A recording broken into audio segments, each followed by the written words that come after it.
Mesdames, Messieurs, bonjour et merci de nous retrouver pour votre rendez-vous hebdomadaire, cet hebdo du 12 juillet 2020. On fera un tour de l'actualité avec vous qui nous regardez à la maison et nos panélistes ici sur le plateau en direct du studio de STV, Direction Générale de Douala. Un tour d'actualité, je le disais tantôt, moi c'est Mireille Siabdi, il faudrait que je le rappelle. Merci de m'accueillir chez vous. On parle de la deuxième session parlementaire du mois de juin 2020 qui s'est clôturée à Yaoundé. 7 projets de loi ont été examinés et votés, parmi lesquels le projet de loi portant ratification de l'ordonnance du 3 juin 2020, modifiant et complétant certaines dispositions de la loi du 24 décembre 2019, portant loi de finances de la République du Cameroun pour l'exercice 2020. Ensuite, le projet de loi régissant les associations artistiques et culturelles au Cameroun est passé en revue. Il faut le préciser. Dorénavant, ces associations devront bénéficier d'un mode de gestion spécifique, l'a rappelé l'honorable Cavaillé Guédibril à la chambre basse du Parlement. Quel bilan au terme d'un mois intense de travaux? On a essayé de se battre au niveau du PCRN comme on pouvait pour faire passer nos idées, mais ce n'était pas facile puisqu'on est toujours une minorité. C'est parfois frustrant. Que traduisent ces propos de l'honorable Nouran Foster? Une sortie qui pose une autre question fondamentale. Que peuvent les députés de l'opposition dans une assemblée où le parti présidentiel jouit d'une écrasante majorité? Aussi, au Côte d'Ivoire, décès d'Amadou Gon Coulibaly, une architecture politique qui s'écroule. À moins de 4 mois de l'élection présidentielle ivoirienne, la situation politique était déjà incertaine. Mais avec la mort d'Amadou Gon Coulibaly, elle est davantage plus compliquée. Le plus proche collaborateur et successeur désigné d'Alassane Ouattara pour briguer la magistrature suprême a été victime d'un malaise cardiaque mercredi 8 juillet. Pendant un conseil des ministres, le protégé d'Alassane Ouattara était l'un des favoris du scrutin d'octobre 2020. Et beaucoup pensent qu'avec ce décès, ce dernier, c'est tout l'échafaudage, il faut le dire, construit par Alassane Ouattara qui vient de s'effondrer. Quel candidat représentera donc le parti d'Alassane Ouattara à la présidentielle d'octobre prochain? Le ministre de la Défense, Ahmed Bakayoko, peut-il être prêt? Aussi, enfin, le président ivoirien se lancera-t-il dans la course vers un 3e mandat comme l'y autorise la révision constitutionnelle alors qu'il avait officiellement annoncé qu'il ne se représenterait pas, donnant la chance à une nouvelle génération. On ne fermera pas cette édition de cet hebdo sans parler de l'affaire Paul-Éric Kingé, exploitation des substances minérales. Les maires sommés de surseoir à leurs compétences au plus fort des tensions observées naguère dans la commune d'arrondissement de Ndiombe-Pendia, dans la région du littoral, entre le maire Paul-Éric Kingé et le préfet du Mungo, Yves-Bertrand Noël Diaga, au sujet de l'extraction de la pouzzolane dans la dite localité. Le ministre de la décentralisation et du développement local, Georges Elanga Obama, a décidé de prendre ses responsabilités. Et tout de suite, le maire de Pendia s'est senti indexé. À la lumière de cette instruction du ministre, serait-on tenté de dire que Paul-Éric Kingé a été désavoué dans son bras de fer avec le préfet du Mungo? Aussi, que dire de cette opinion qui pense que Georges Elanga Obama tente de suspendre l'exercice d'une compétence transférée? Quel serait l'intérêt de suspendre l'exercice d'une telle compétence? Mesdames, Messieurs, comme je vous le disais, sur ce plateau, nous avons 4 panélistes. Tout juste à ma droite, Denis Kwebo, vous êtes notre consultant. Bonjour et merci d'être là. Bonjour Mireille et bonjour à tous ceux qui nous regardent aujourd'hui. Alors l'actualité fait une sortie du ministre de la Santé publique, le docteur Manaouda Malachi, qui parle de ces voies la destination du Cameroun. Pour lui, les tests PCR négatifs au Covid datant de moins de 3 jours, obligatoires pour tous les passagers à l'embarquement. On a vu quelques passagers de Air France qui ont été recalés parce qu'ils avaient des tests qui avaient passé les délais. Qu'est-ce que ça vous dit finalement dans la lutte contre... Vous savez, généralement, on a beaucoup de Camerounais qui voyagent vers d'autres destinations et l'accès est strict, même quand il n'y a pas de pandémie. Une fois j'entrais aux États-Unis, on a bien fait de fouiller tous les bagages pour s'assurer que vous n'avez pas de produits agroalimentaires dans le sac.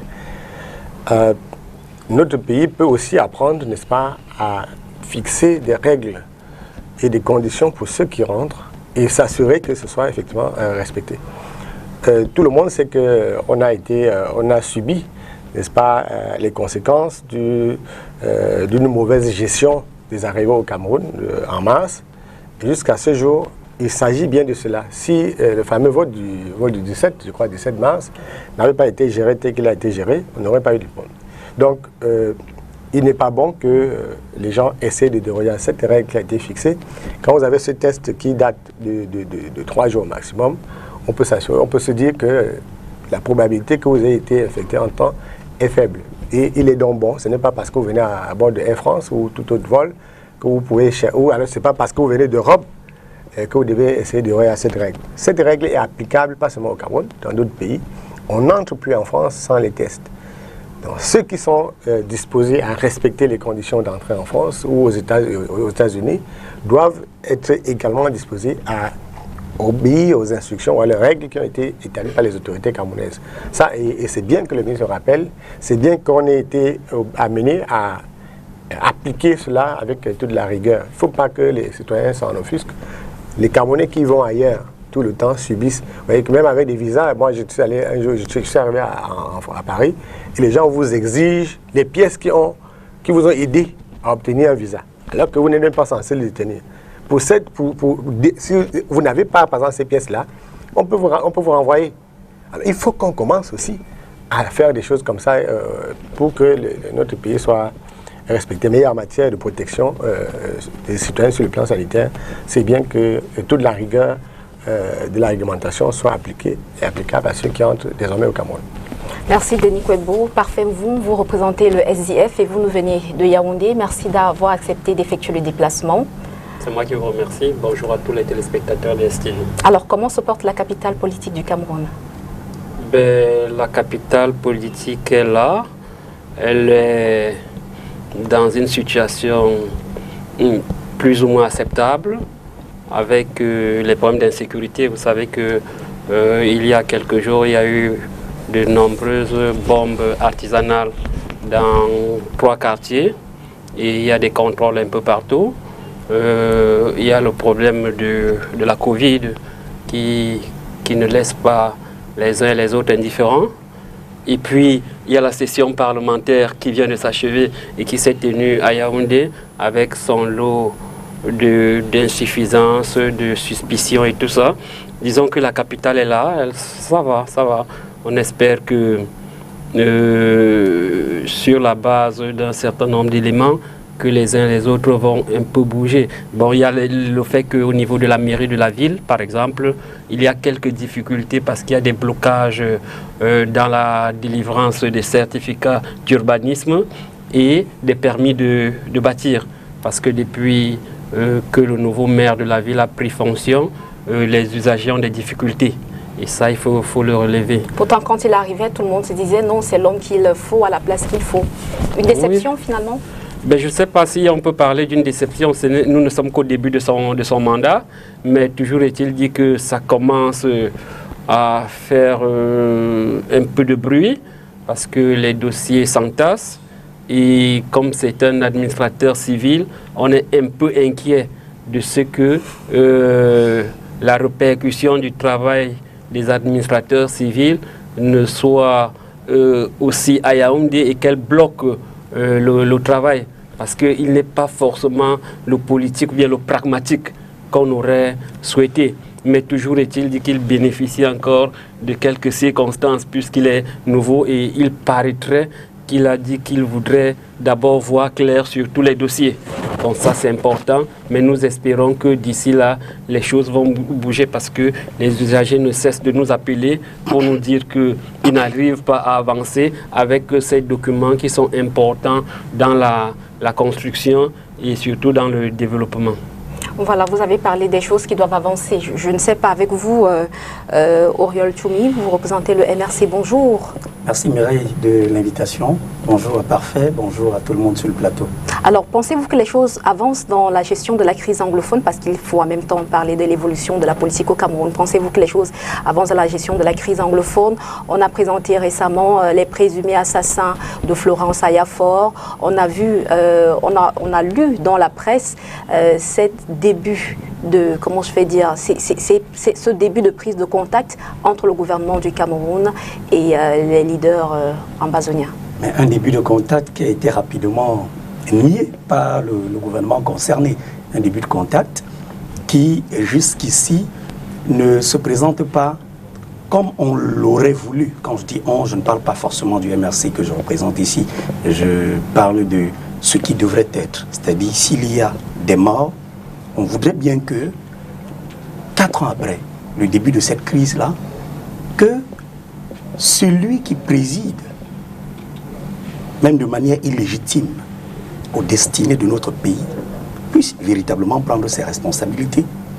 Vous avez des femmes, des enfants, des vieillards qui dorment tous les jours, et nous sommes déjà en saison pluvieuse, dans la forêt camerounaise.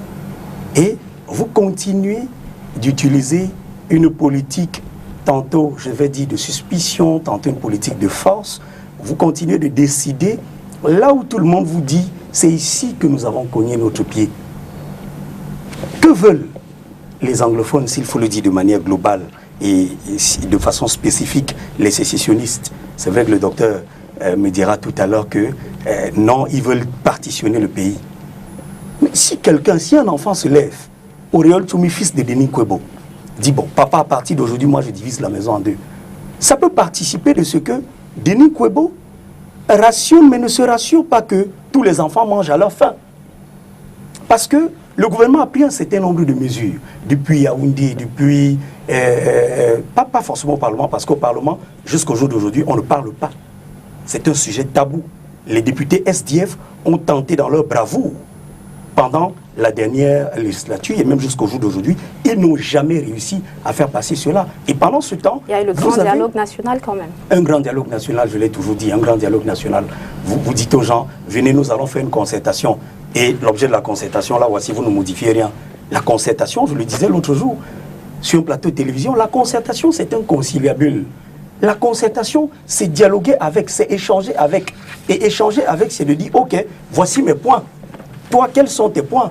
Et on met ensemble et on essaye de voir les sorties de crise. Donc, jusqu'ici, la crise anglophone, c'est un caillou dans l'épine du développement de la nation camerounaise. Et il faudrait que ceux qui continuent de tenir les rênes de façon illégitime de ce pays puissent acter un véritable dialogue inclusif en remettant, s'ils ne veulent pas, le fédéralisme que nous leur proposons depuis longtemps, qu'ils arrêtent de nous tromper avec accélération de la décentralisation, parce que ça ne porte aucun fruit, ça ne nous emmène nulle part. 38 ans plus tard, il est véritablement temps d'implémenter cette décentralisation. Et avec le RDPC, ce parti, entre guillemets, de voyous, on n'est pas prêt d'y arriver.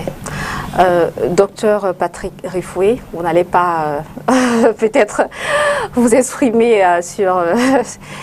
comment je vais dire, il vous a lancé quelques pics, mais on va dire que ce n'est pas bien grave.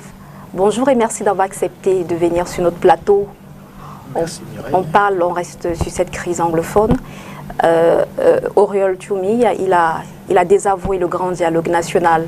Pourtant, on pense qu'avec cela, le chef de l'État, le président de la République, avait amorcé en quelque sorte l'évolution vers les réparations ou bien une solution pour la crise anglophone.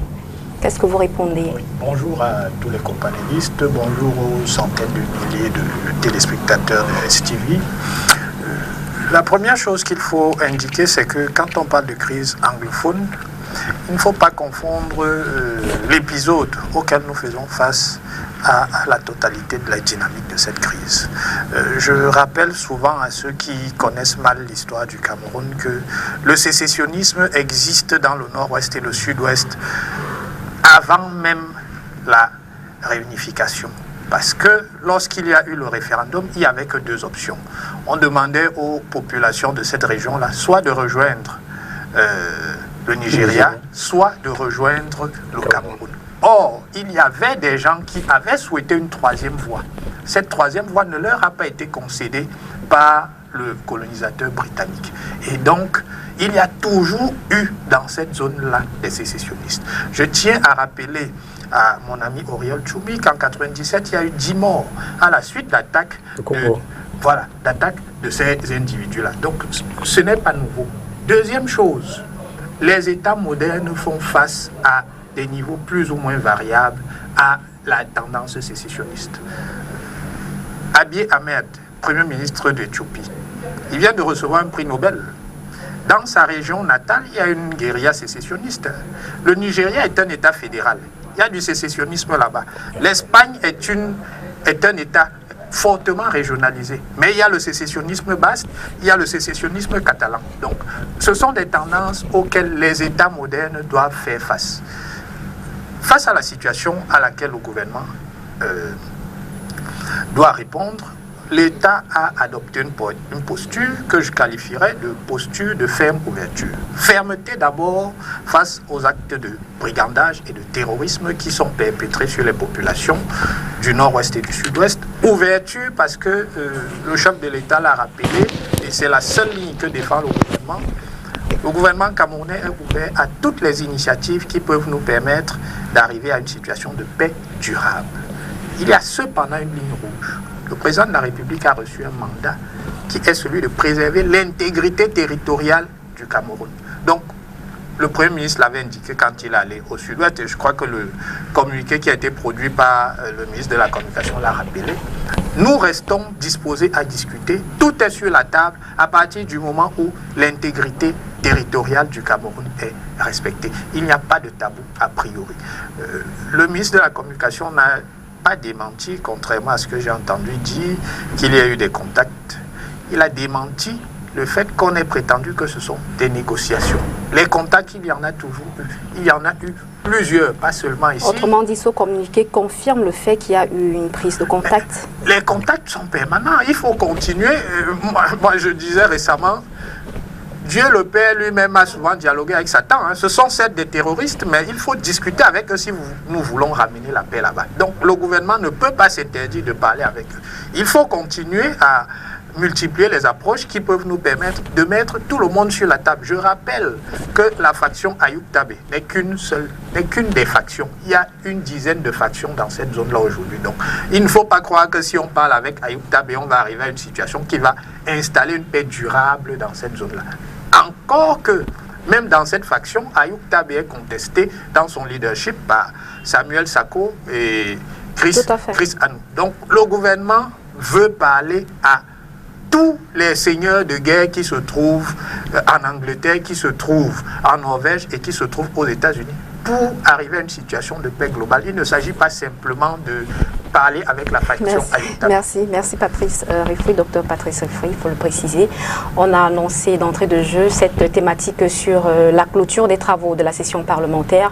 Une trentaine de jours pour réfléchir sur des textes. On a cité 7 textes, 7 projets de loi. Et on ressort de là avec quel bilan, Denis Kouébo?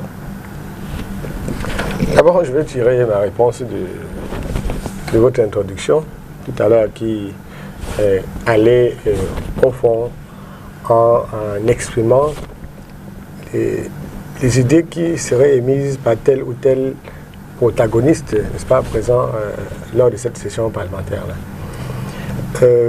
Je le dis parce que quand on parle du fonctionnement d'un parlement, il faut qu'on s'entende sur un certain nombre de choses. Là, il y a eu des élections au Cameroun en février. Et ces élections locales-là devaient donner une vue, n'est-ce pas, du poids politique des acteurs qui étaient en lice, qui étaient dans la course. Sorti de ces élections-là, il y a une majorité parlementaire qui se décide. Il n'y a aucun pays au monde dirigé par une minorité parlementaire. Le seul pays où cela serait possible, c'est le Cameroun.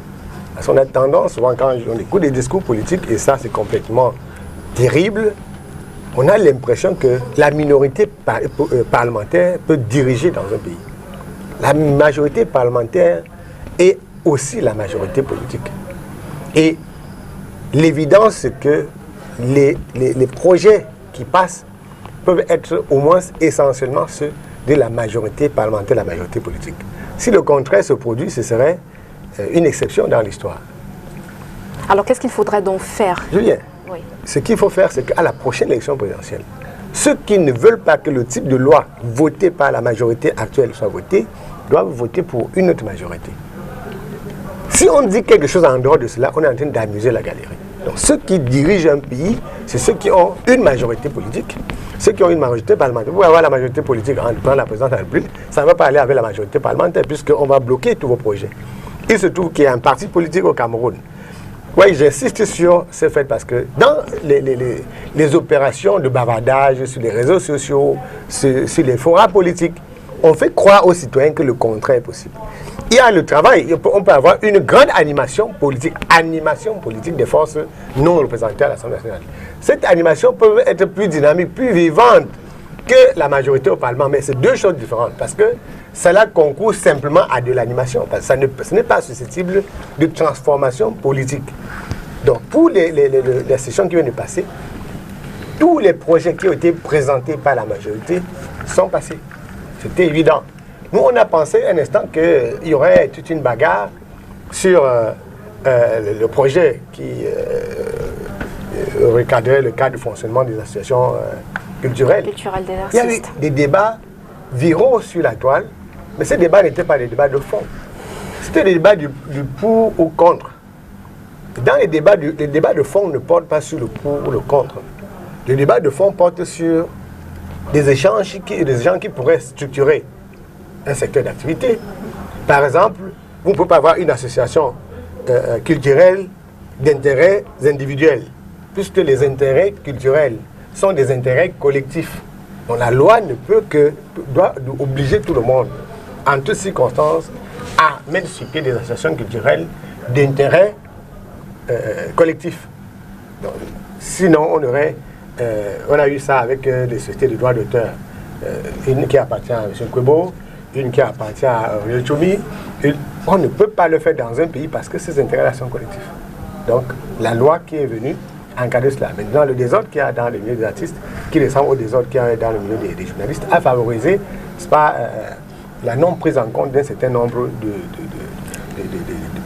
de préoccupations. Est-ce que finalement c'est peine perdue? Ce n'est pas peine perdue. Nous sommes dans le risque démocratique.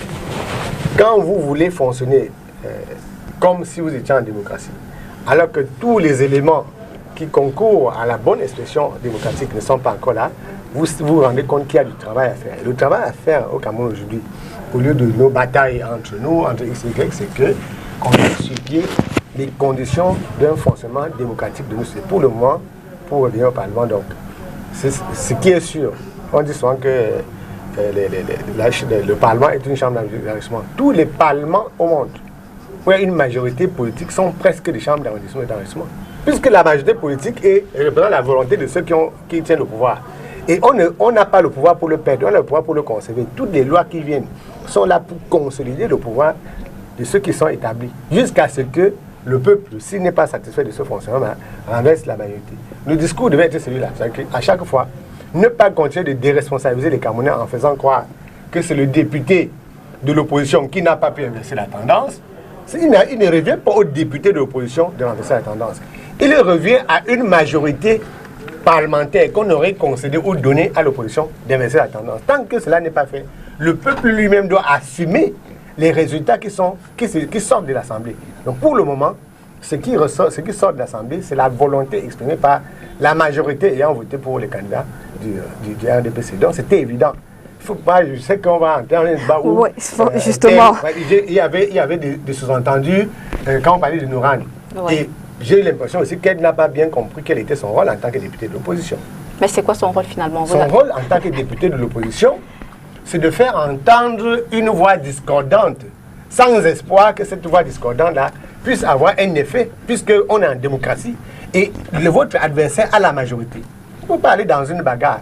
Vous êtes dans un débat d'idées. Si on vient sur ce plateau, avec 4 militants du RDPC et un militant de l'opposition, vous n'allez pas quand vous attendre à ce que l'opinion d'une personne prévale. Mais quand il y a, ici par exemple sur le plateau, il y a une divergence d'opinion qui va faire en sorte qu'on n'accuse personne d'avoir accordé une préférence à l'autre. Sauf que pour l'élection, notamment les élections locales, il arrive qu'on concède plus de pouvoir à un camp qu'à l'autre dans le jeu de vote. Et dans cette concession-là, c'est elle qui est évaluée et non l'action personnelle. Il n'y a pas un député qui pourrait se poser en singleton et faire en sorte qu'une loi soit adoptée ou pas. Ce n'est qu'une majorité. Ce n'est que celui qui a le plus grand nombre de députés qui fait passer les lois. Celui qui est de l'opposition participe à l'animation parlementaire en pointant du doigt ce qui ne va pas dans la loi, pas à des fins de modification du rapport de force, mais à des fins d'équilibre de l'opinion, parce qu'en réalité, on gouverne pour le peuple. Même si cette loi est donc votée, les populations qui suivent, par exemple, si les débats étaient publics comme ailleurs, devaient savoir que voici l'idée générale qui était dans la loi, voici des réserves qui ont été émises par les gens qui ne seraient pas pour. En dehors de ces réserves-là, on n'attend plus rien d'un député de l'opposition. Il n'y a que des réserves. Ou alors d'un député du parti au pouvoir qui ne serait pas d'accord, parce qu'il est possible que même dans cette majorité, ils ne sont pas d'accord. Sauf que ce que cette minorité peut faire, ce n'est que des réserves qui n'emportent aucune conséquence, ni politique, ni une conséquence de droit, parce qu'on a, le règlement dit que c'est celui qui a la majorité qui fait passer le texte. Et les textes sont passés, donc, relèvent, n'est-ce pas, de la puissance et le pouvoir de la majorité, et ça a été le cas. Parfait, vous êtes du SDF, vous représentez le Social Democratic Front sur ce plateau. Est-ce que vous êtes d'accord finalement avec ce qu'il dit, Denis Kouébo, le SDF animateur au Parlement? Ben, ce qu'il dit n'est pas totalement faux. C'est vrai que le jeu majorité-minorité est important dans toutes ces institutions. Et là, la question qui se pose est de savoir comment est-ce qu'on devient député. Si on devient député uniquement parce qu'on sera dans une majorité et qu'on va laisser passer n'importe quelle loi au nom de la majorité, ça devient un problème. Et il a pris les cas, il a dit dans tous les parlements du monde. La seule différence et le seul bémol, c'est que même à l'intérieur de ces formations politiques majoritaires, il y a un débat de fond. Parce que les gens savent qu'ils ont été réellement élus par la base et qu'ils ont un compte rendu fiable à donner à la base. Il n'est pas question de faire passer n'importe quoi au nom de cette majorité. C'est pour cela que, et vous allez constater que certains députés, même de cette majorité, sont souvent mal à l'aise avec beaucoup de lois. Mais ils sont impuissants au même titre que cette minorité. Parce que, justement, on les considère souvent comme des subversifs à l'intérieur de leur parti ou bien de leur majorité.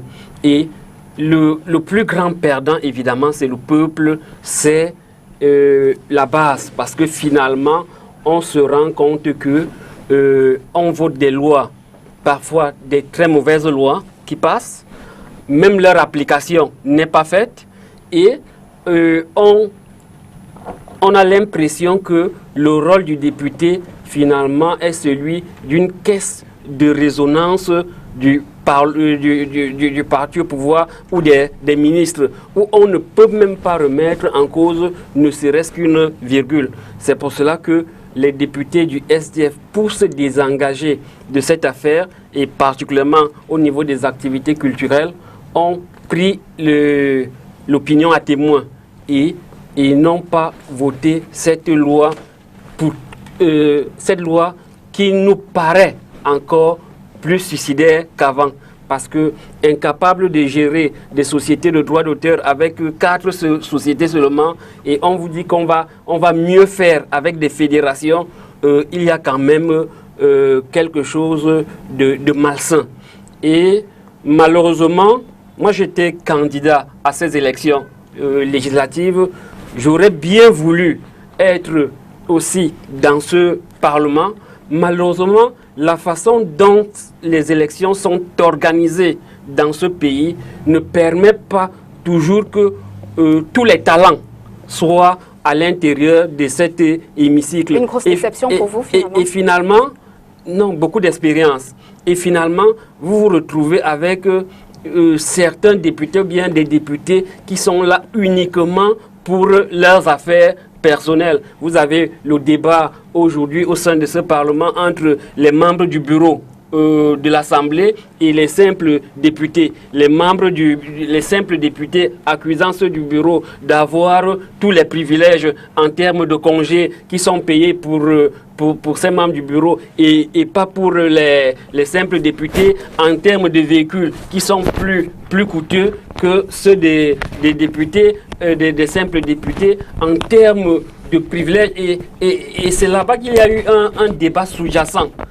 alors qu'on se serait attendu à ce que les gens, même étant dans la majorité, qu'ils mouillent le maillot. Parce que demain ou après-demain, on va vous demander qu'avez-vous fait dans ce Parlement pendant 40 ans, pendant 5 ans, pendant 10 ans. Certains vont dire qu'ils étaient là, ils subissaient uniquement. Et le peuple va leur dire non, vous étiez à l'intérieur, vous n'avez rien fait. Donc la notion de majorité, il faut la prendre avec beaucoup de pincettes. Et d'ailleurs, il y a des pays où des gens ont eu 95% majoritaire et 2 jours plus tard, le même peuple les a fait partir parce que justement leur présence n'était pas toujours, ou bien les votes qu'ils avaient reçus n'étaient pas forcément les meilleurs. Donc le SDF, et se réjouit d'ailleurs parce que certains partis politiques sont nés en disant que le SDF a fait ceci, le SDF pendant 30 ans n'a rien fait et qu'eux ils allaient tout faire.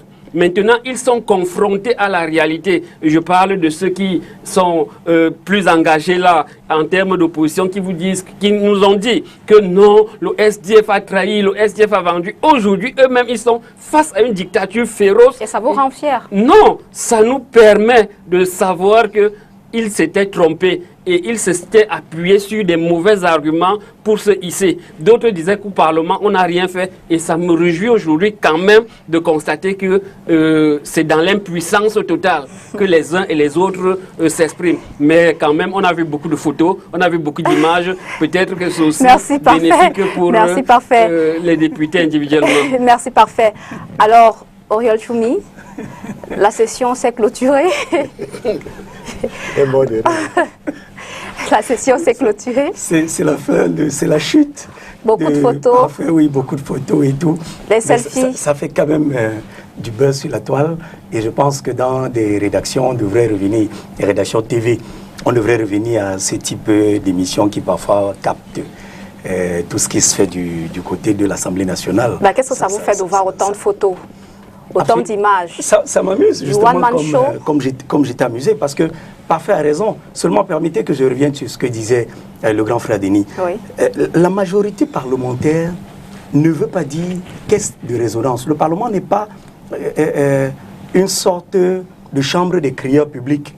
Vous voyez, il se passe que, et Parfait l'a si bien relevé, quand Denis parle, on a le sentiment que, une fois qu'on est député du RDPC, on est en aval tout, on passe tout, au point où il n'y a plus de frontières entre projet de loi et proposition de loi.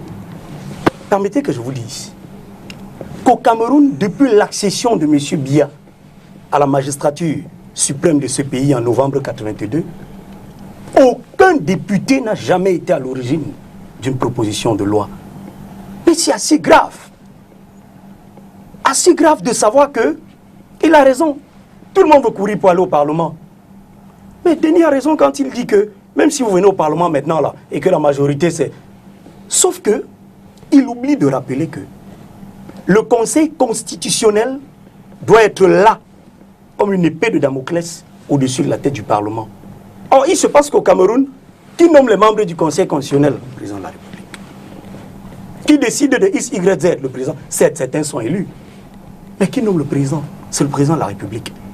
Souvenez-vous, il y a 3 semaines en France, la loi Avia sur la haine en ligne a été censurée par le Conseil constitutionnel. Ça fait 3 semaines. Cette loi a été censurée et immédiatement, qu'est-ce qui s'est passé? C'est qu'au sein de l'opposition française et dans les associations, on les appelle des associations en ligne, un truc de ce genre-là, tout le monde criait. Pourtant, à la base, il y a une majorité présidentielle et parlementaire. Ce qui est encore gênant est que cette majorité, et Denis a raison quand il dit qu'on ne gère pas un parlement avec une minorité, là il faut être d'accord sur ce qu'il dit. Seulement, il faut rappeler que si au niveau de la majorité parlementaire, on respectait le peuple, comme le soulignait Parfait, on verrait au moins des permanences parlementaires fonctionnelles dans la ville de Douala, de Yaoundé, de Kumbo, de partout au pays. L'honorable Nitieux fut en son temps le seul à Douala, et je le dis sous réserve, à disposer d'une permanence parlementaire fonctionnelle, parce que à Douala deuxième, j'étais allé en tant que journaliste voir un truc qu'on appelait permanence parlementaire avec un bureau climatisé, et dehors il n'y a même pas une salle où 3 personnes peuvent s'asseoir. La permanence parlementaire, c'est pas forcément un bureau climatisé. La permanence parlementaire, c'est de se rassurer que je dispose en tant que député de, disons quoi, Douala Premier, je dispose en tant que député d'un endroit, d'un espace où je peux réunir la population qui m'a porté à la tête comment on va dire ça, qui m'a emmené au Parlement, pour leur expliquer quelles sont les lois qui sont passées. Regardez que tout à l'heure, on n'est pas entré en profondeur sur cette loi, notamment qui a fait jaser au sein des sociétés culturelles et artistiques. Mais il se passe qu'en réalité, Denis peut comprendre quelque chose parce qu'il est un vieux de la vieille. Parfait, pareil. Le docteur, il faut ici. Pareil, ce sont des vieux de la vieille. Mais descendez là, vous faites un vox pop. Vous demandez aux Camerounais combien de lois sont même passées à cette session ordinaire du mois de juin. Ils ne savent absolument rien du tout. D'ailleurs, lui-même, Kavaye Djibril, vous avez lu son mot de fin. Il a commencé par remercier son Excellence, M. Paul Biya. Il a fini de remercier son Excellence, M. Paul Biya. Il a appelé les médecins à tout mettre en œuvre pour bénéficier davantage de la très haute considération de son Excellence, M. Paul Biya. C'est-à-dire que vous avez affaire à... Ça traduit pour vous? Mais ça traduit tout simplement que le Cameroun n'a pas de parlement. Le Cameroun a un gouvernement bis. Docteur Patrick Refoué, le Cameroun n'a pas de parlement. Le RDPC est majoritaire. Ça fait problème? Ceux qui sont restés sur leur faim à l'issue de cette session parlementaire sont ceux qui faisaient de la divination politique et donc qui avaient construit un certain nombre de châteaux en Espagne. Et manifestement, les oracles qu'ils avaient consultés les ont totalement fourvoyés. Ils attendaient un certain nombre de textes qui seraient tombés du ciel, mais nous n'avons rien vu sur la table du Parlement. Et je voudrais conseiller à ceux-là de cesser de faire la divination politique. Jouer à Madame Irma, ça ne sert à rien. Le Parlement a voté, vous l'avez indiqué tout à l'heure, 7 projets de loi. Je pense qu'ils ont bien travaillé. Sinon, ils n'auraient pas voté autant de projets de loi en un mois. Et je ne reviendrai pas sur ce qui a été dit par Denis Kwebo. Le Parlement, il y a une majorité au Parlement. Bien travaillé, c'est finalement uniquement voter des lois. Mais il y a une majorité au Parlement et il y a une discipline de partis. Chaque parti, en tout cas les partis qui ont plus de 15 députés, je suppose, ont le droit d'avoir un groupe parlementaire. Et les consignes sont données au sein du groupe parlementaire. Donc, ce qui serait aberrant, c'est que les députés ne respectent pas les consignes qui leur sont données au sein du groupe parlementaire. Je suis désolé. C'est la pratique. Si le SDF, qui prétend n'avoir pas voté le projet de loi sur les associations culturelles, c'était une consigne. Leurs députés ont respecté cette consigne. Mais quand ils respectent leurs consignes, ils veulent demander aux députés du RDPC de ne pas respecter les consignes de leur parti. Je dis, soyons sérieux, soyons logiques. Une seconde.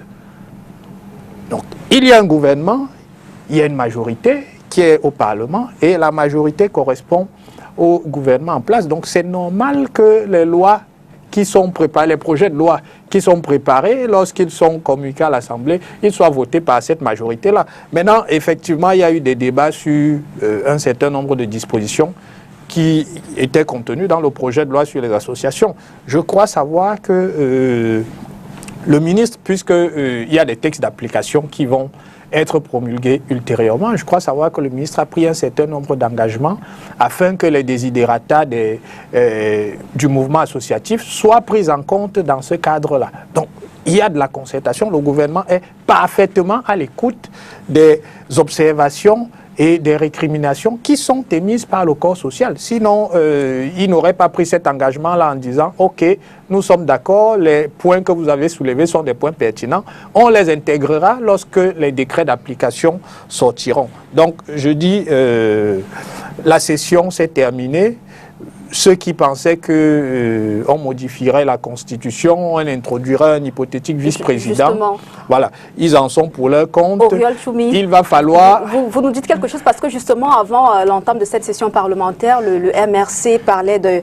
il disait pas de gré à gré, pas de révision de la Constitution. Finalement, Ne tombez pas dans le piège de Patrick Rifoué. Parce que dans un quartier, quand on crie au voleur, si 10, 15, 20 minutes après on n'a pas trouvé le voleur, il ne reviendra pas vous dire me voici. Ah bon? Quand j'ai fini de dire ça, vous comprenez que un membre, un cacique du RDPC, du côté de Yaoundé, un voisin de Parfait, Saint-Éloi Bidon, a écrit sur sa page Facebook il y a quelques semaines, l'oiseau a vu le caillou. Ne pensez pas que aujourd'hui, cette sortie de son Excellence Maurice Kamto, président élu de la République du Cameroun, était une sortie fortuite. Ne le pensez surtout pas.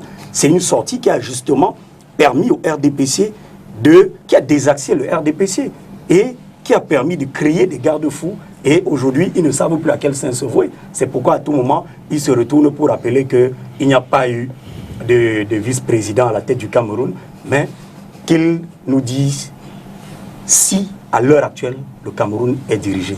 Parce qu'on ne dirige pas un pays avec les décrets, on ne dirige pas un pays avec sa photo de jeunesse, on ne dirige pas un pays en souhaitant bon vent à un Premier ministre français qui vient de mourir. J'attends aussi de voir un message au Premier ministre ivoirien qui est décédé et à tous les Premiers ministres du monde entier qu'on va désormais nommer. On dirige un pays en descendant sur le terrain. Mais sauf que le message... Manifestement, Auriol n'est pas au fait de l'actualité. Effectivement, le président de la République a présenté ses condoléances au président Ouattara et au peuple ivoirien pour le décès de Amadou Gon Coulibaly. Donc, effectivement, il y a un pouvoir, il y a un président de la République. Et je suis désolé pour toi, cher ami, il ne se trouve pas à Santa Barbara. Le président de la République se trouve bel et bien à Etoudi. Il s'appelle Paul Biya.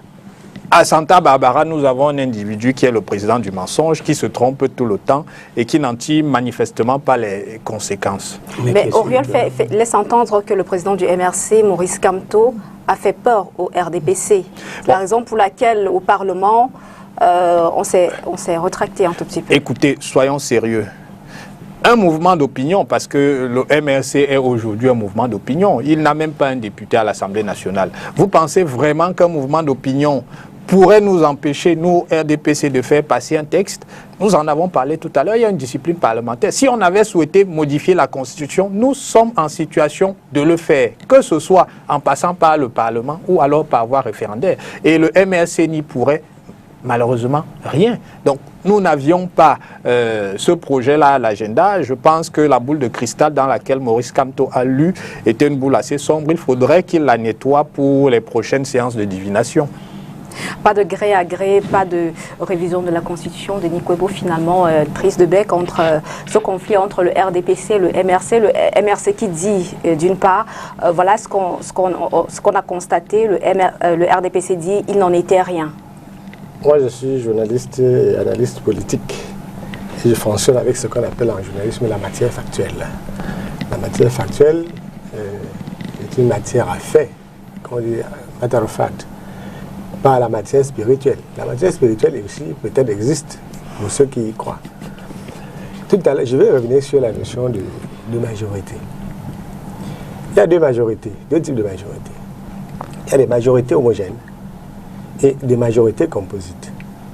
La majorité homogène, comme celle que le RDPC a à notre Parlement, ou celle des démocrates ou des républicains aux États-Unis, c'est qu'il y a un parti qui a plus de 51% ou plus de 2/3 des voix au Parlement. Ça, c'est une majorité homogène. Vous allez dans la plupart des pays d'Europe, en Israël, on fait une élection, on dit tel parti a eu 21%. Il a gagné. Vous avez 21% et peut-être 40 autres partis politiques qui ont 10, 12, et on va constituer une majorité parlementaire. Quand on constitue cette majorité parlementaire, là, vous avez à l'intérieur le parti dominant, vous avez les alliés. Et ces alliés-là vont former majorité. Le débat a souvent cours au sein des majorités composites, comme en France. C'est dans les majorités composites qu'on n'est pas d'accord. Si c'est le SDF qui est au Parlement, ces lois, ces textes vont passer. Il y a le débat, et là je vous dis, il y a des débats qui sont des débats d'animation. Les débats qui ne vont pas empêcher, c'est des débats, quand on dit animation, c'est pas péjoratif. L'animation veut dire, le débat c'est pour faire comprendre les tenants et les aboutissants. Libre maintenant aux députés à la fin, par respect de la discipline du parti, de voter. Mais le citoyen aura été instruit sur le fond. Parce que ce n'est pas seulement parce qu'une loi est passée que l'apartheid était légal. La discrimination raciale en Afrique du Sud était légale. Je suis pas on n'interroge pas la valeur intrinsèque de la loi qui passe. On parle de process. Donc, à l'époque, si quelqu'un ne respectait pas la race blanche aux États-Unis, il allait en prison. En Afrique du Sud aussi, si vos cheveux étaient comme les miens, vous aviez des problèmes. Mais c'était légal. Sauf que le courant d'opinion, lorsqu'il se travaille, le rapport de force, lorsqu'il se construit et renverse le rapport dominant, il y a changement, il y a transformation. Sur l'affaire du gré à gré, c'est à partir de l'animation politique. C'est-à-dire que les affaires du gré à gré, tout ça, c'est l'animation politique. Mais ça ne peut pas se traduire dans des matières à faire. Et comme le docteur Richard le disait tout à l'heure, si le RDPC décide que désormais aucun Camerounais n'a le droit à l'oxygène, ça va être voté. Et ce sera légal. Parce que vous avez voté pour le RDPC. Vous voyez, je reviens sur la déresponsabilisation des Camerounais. Chaque fois, tout à l'heure, je ne suis pas d'accord avec Oriol lorsqu'il dit que le RDPC est un parti de voyous. Pourquoi? Pour la simple raison que 99% des membres de tous les autres partis politiques, c'est les membres du RDPC, donc ils sont aussi des partis voyous. 97% du personnel politique dans l'opposition, au SDF, au MRC, ce sont des reconvertis. Je veux dire que donc, si on veut, si on dit des anciens, donc ils sont devant des anciens voyous, mais je ne crois pas qu'ils soient des voyous. Ça, c'est un jeu entre la poignée de personnes qu'on appelle l'élite politique dans un pays. C'est tout ce que nous disons là n'a aucun sens pour le Camerounais ordinaire. Ça lui apporte rien. Ça lui apporte seulement de voir qu'il a vu des gens, des intellectuels s'étriper sur les plateaux de télé. Ça ne renvoie pas à la réalité quotidienne des gens. Donc, lorsqu'on dit que on va faire le gré à gré, si Paul Biya, au pouvoir depuis 38 ans, il est arrivé ici grâce au gré à gré. À la fin, le gré à gré politique même serait la meilleure formule de transition politique. Parce que le gré à gré est consensuel. Oui, je dis, pas dans le vote sans cas, vous dites gré à gré, ça veut dire que le président donne le pouvoir à sa femme ou à son fils. Ça, c'est ce que vous appelez gré à gré. Le gré à gré serait que les différents courants politiques, les différents acteurs politiques, quand vous demandez qu'il y ait un code électoral consensuel, c'est quoi? C'est le gré à gré. C'est-à-dire qu'on s'accorde en gentleman au plan politique pour que les modalités, n'est-ce pas, électorales reflètent quand même les désirata de tout le monde. Si c'est dans ce sens, la personne dirait non. Mais si le gré à gré signifie que le pouvoir se passe de manière inconstitutionnelle, je ne vois pas celui qui, dans une république, accepterait qu'il y ait d'évolution du pouvoir de façon inconstitutionnelle. Il faut s'attaquer à autre chose. Moi, je pense qu'il faut et c'est sérieux. À quoi, par exemple, Denis? Au fait que, avant les élections présidentielles, tout le monde a démontré au Cameroun, parce qu'il y a beaucoup de mysticisme, peut-être parce que la plupart des leaders politiques appartiennent au courant mystique sectaire, c'était qu'on peut passer dans le trou d'une aiguille. Un être humain ne peut pas passer dans le trou d'une aiguille. Et chaque fois, on sera bloqué parce qu'on veut passer dans le trou d'une aiguille. Il y a une façon de devenir président de la République dans un pays. Et c'est ce que tout le monde souhaite. On devient président de la République lorsque la majorité des citoyens en âge de voter, inscrits sur une liste électorale, votent pour un candidat. Ça, c'est l'unique façon. Les autres, ça peut être un coup d'État. Et c'est normal. Si quelqu'un a les moyens de faire le coup d'État, qu'il fasse son coup d'État et qu'il assume toutes les conséquences. Mais sur le plan démocratique, vous devenez président de la République lorsque la majorité des électeurs votent pour vous. Donc, personne n'a voulu construire cette majorité-là. Chacun a cherché à construire sa personnalité. Vous regardez le Parlement. Vous avez le SDF au Parlement aujourd'hui. Vous avez le SDF. Le SDF, vous avez le PSRN. Vous avez l'INDP. Les gens qui ont passé le temps à créer le désordre dans l'esprit de Camerounais en disant qu'il faut qu'il y ait une unité d'opposition. Est-ce que vous avez vu l'unité de l'opposition à 2 au Parlement ou à 3? Non. C'est que, voilà, c'est que ceux qui disent qu'il faut l'unité à la veille des élections, on vous a parlé des photos. On a vu des photos. Ces photos sont des photos de provocation parce que les personnes qui posent là sont incapables, même dans le cadre d'une loi, de dire on fait front dans le débat. Le SDF et le PSN, même dans le débat, ne font pas corps. Mais dès qu'on va sortir de là pour aller chercher la clientèle politique ou la matière première politique, sur le terrain, on dira il est temps que l'opposition n'a pas assez réuni. Donc, il faut que les Camerounais prennent leurs responsabilités et désormais, lors des élections locales, donner la majorité à celui ou à ceux qui sont censés pouvoir porter leurs aspirations. Sinon, ce sera du vaudou et on va créer des petites formules d'animation en attendant que Biya fasse 5 ans et qu'au bout de 5 ans, on recommence à la veille, parce que bientôt, à moins un an de la fin du mandat de Biya, on va vous sortir une formule, d'autres messies vont arriver, Biya va passer. Et les Camerounais vont subir le martyre de plus de 50 ans de pouvoir. Et le temps passera. Voici le personnel politique d'opposition veut cueillir les avocats et utilise le peuple seulement comme échelle. Et quand une fois ils auront les avocats, ils ne vont rien donner à l'échelle. C'est pour ça qu'ils ne passeront pas. Parfait, vous avez suivi Denis Kwebo.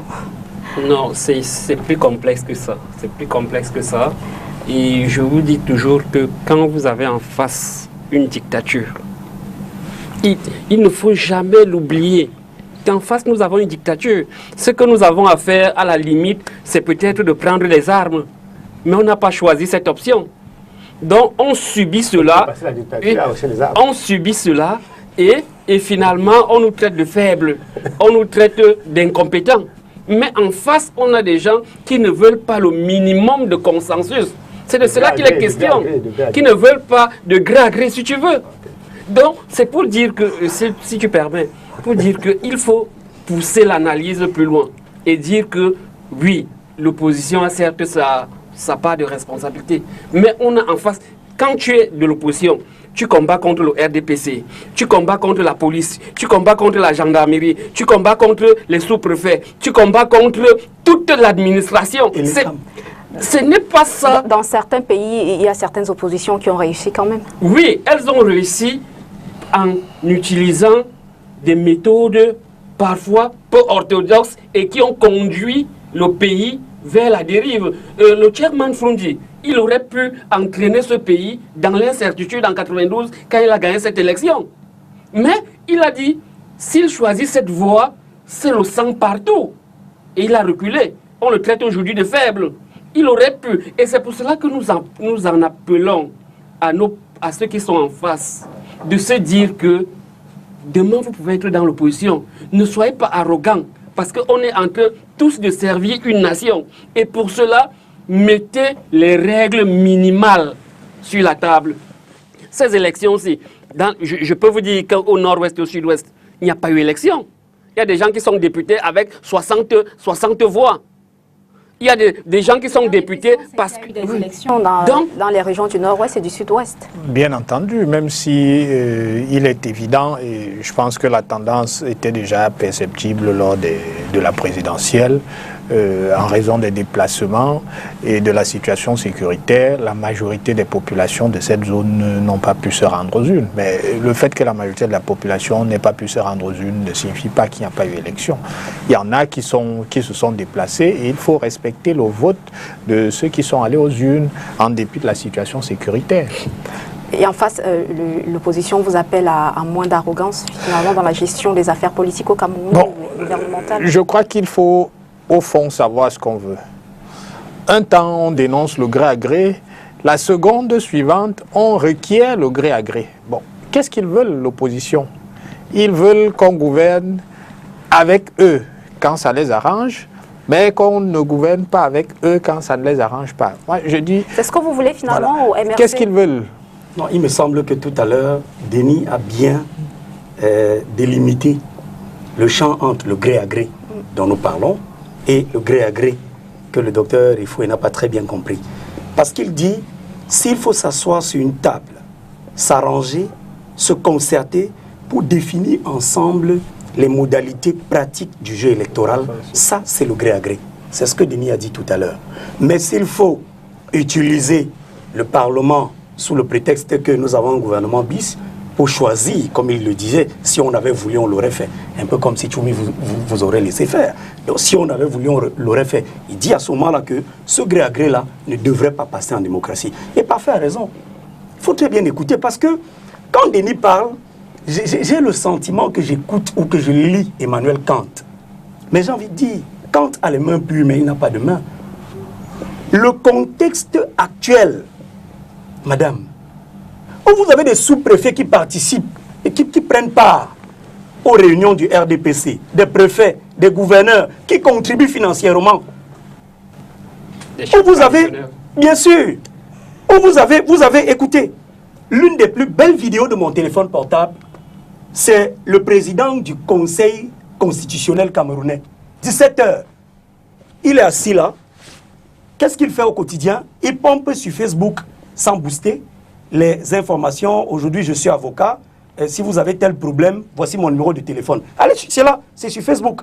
Et ce soir-là, 17h, président du Conseil constitutionnel, Clément Atangana. Ouais, merci Papa Paul Biya. Merci Papa Paul Biya. Vous attendez quoi d'un monsieur comme celui-là? Marcel Nia-Difendi. Marcel Nia-Difendi dit, mon élection, il est là, il parle en tant que tout premier président du Sénat dans l'histoire du Cameroun. Et il dit, mon élection à la tête du Sénat, c'est la preuve de ma fidélité et de ma loyauté au président Paul Biya. Mais vous attendez quoi de pareilles institutions 38 ans après? On ne peut aboutir absolument à rien. C'est pourquoi je dis, parfait encore. On prend une bière à la fin de l'émission, parfait. C'est moi qui paye. Je prends seulement whisky. C'est-à-dire que Parfait a pleinement raison. Il vous dit, moi je vous dis, si un seul député du RDPC, parce que ce qui se passe c'est quoi? C'est que quand ils sont au Parlement, ils font autre chose dans ce que le docteur Patrick Rifo a appelé la discipline du parti.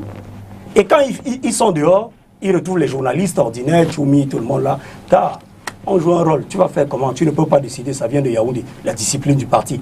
Aucun, c'est-à-dire que j'aurais même été surpris et très content, agréablement, de voir que, au moins dans l'histoire de ce pays, il y a une loi Rifoué. Il y a une loi, les députés RDPC là, ils sont nombreux. Au moins eux, mais il n'y en a pas. Ce sont des projets de loi. Et en tant que journaliste, je vais vous raconter une anecdote. J'arrive à l'hôtel des députés, je suis à Afrique 2 à Yaoundé, et je m'en vais, et il y a une session qui est en train de s'ouvrir, toujours au mois de juin, et je m'en vais questionner les députés sur les enjeux et sur certains textes de loi qui devaient passer. À l'hôtel des députés, je découvre que certains députés, ils te disent, le micro n'est pas, ton dictaphone là n'est pas, oui, retire les piles, je vois, tu retires. Ils te disent, je n'ai même pas encore lu ça. Certains. D'autres ne comprennent même pas le français. Ils ne lisent pas français. Mais c'est très grave, on va leur dire que dans les groupes parlementaires, on va leur expliquer Docteur ça. Rifoué, c'est très grave ce qu'il dit. C'est d'autant plus grave que ce ne sont que des allégations. C'est-à-dire que malheureusement, il n'a aucun élément qui permette de l'étayer. Tout comme ce sont des allégations de prétendre qu'il y aurait des préfets et des gouverneurs qui cotisent pour le compte du RDPC. J'attends qu'ils nous fournissent ici ou ultérieurement la preuve de ces assertions-là. En 2004, je pense que demandé les preuves de détournement. Nous sommes en 2020 aujourd'hui. En 2004, quand Maurice Kamto entrait au pouvoir, entrait au gouvernement, si tu étais allé chez lui, il sautillait plus que le président du Conseil constitutionnel. Ça, je peux te le garantir. La question du consensus est une question qui se pose. Mais il ne faut pas être naïf. Le consensus n'est pas le seul mode de décision. Ceux qui prônent le consensus là, le consensus c'est quoi? C'est si nous sommes 5, il faut absolument que les 5 soient d'accord. Ce qui signifie que même si vous êtes 4 qui êtes d'accord sur ce point-là, puisqu'il y a un individu qui n'est pas d'accord, il y aura blocage. C'est ça le consensus. Le consensus, c'est prendre en compte, si vous permettez, de prendre en compte les désavantages, pas de prendre en compte de façon absolue, mais qu'on sache quand même que il y a d'autres avis. Et on met tous ces avis ensemble là pour que la démocratie ne soit pas un exercice de force. Parce que 51%, c'est d'abord une dictature de la majorité. Parce que quand vous êtes 51%, il y a 49%. Si on dit qu'il faut de la nourriture dans un pays pour 51%, il y aura 41% sans nourriture. Le consensus, c'est pour ça que même quand on est élu démocratiquement, on est contraint au consensus. Sinon, il y aura un problème. Vous ne pouvez pas dire que ok, j'ai été élu. Si vous permettez que je vous prenne une minute pour ne pas vous perdre votre propos. Je vous ai bien suivi tout à l'heure. Et on est en train d'éluder un aspect de l'expression de la citoyenneté en démocratie. Oui. Moi, j'ai discuté avec 3 ou 4 députés pendant la session. Ailleurs, lorsque vous êtes un parti politique, par exemple le MRC qui n'est pas représenté à l'Assemblée nationale ou le MANDEM qui n'est pas représenté à l'Assemblée nationale, vous travaillez avec les députés élus.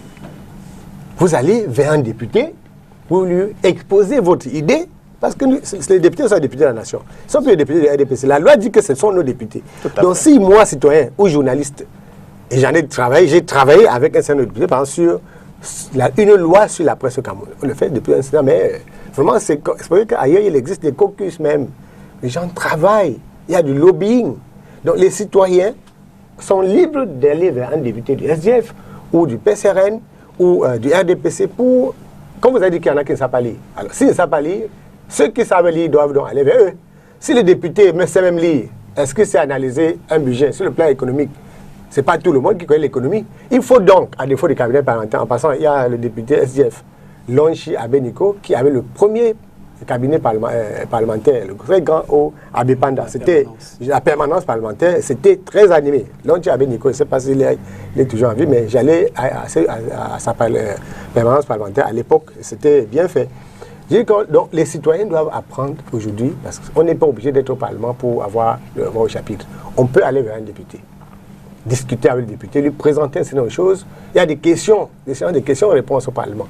Un citoyen qui a une question permanente, pertinente pour un ministre peut aller, il formule cette question, il dépose chez le député, et je crois que les députés n'attendent que ça.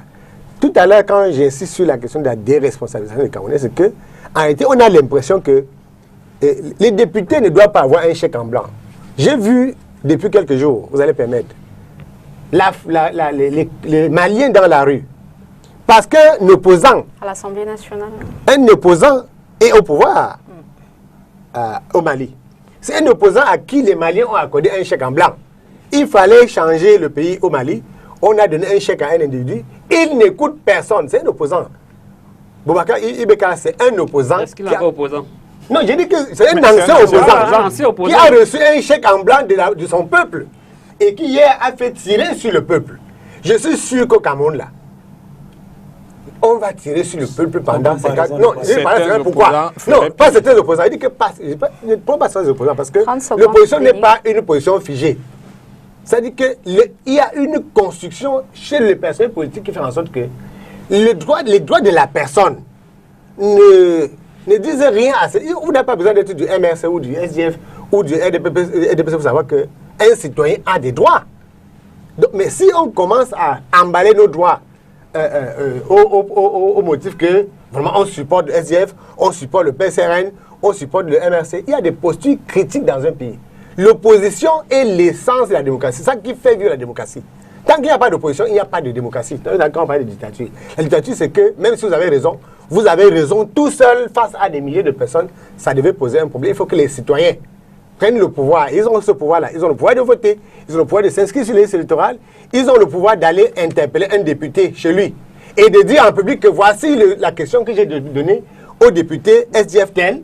Et on attend de voir Joshua aussi déposer cette question-ci à l'Assemblée. Si on le fait, les opposants aussi, comme les députés du pouvoir, vont commencer à bouger un peu. C'est qu'on pense qu'on a accordé une concession aux opposants et à ceux qui sont du pouvoir pour gérer les problèmes des Camerounais. Il faut que les Camerounais s'impliquent et posent des questions à ceux qui sont au pouvoir, à ceux qui aspirent au pouvoir.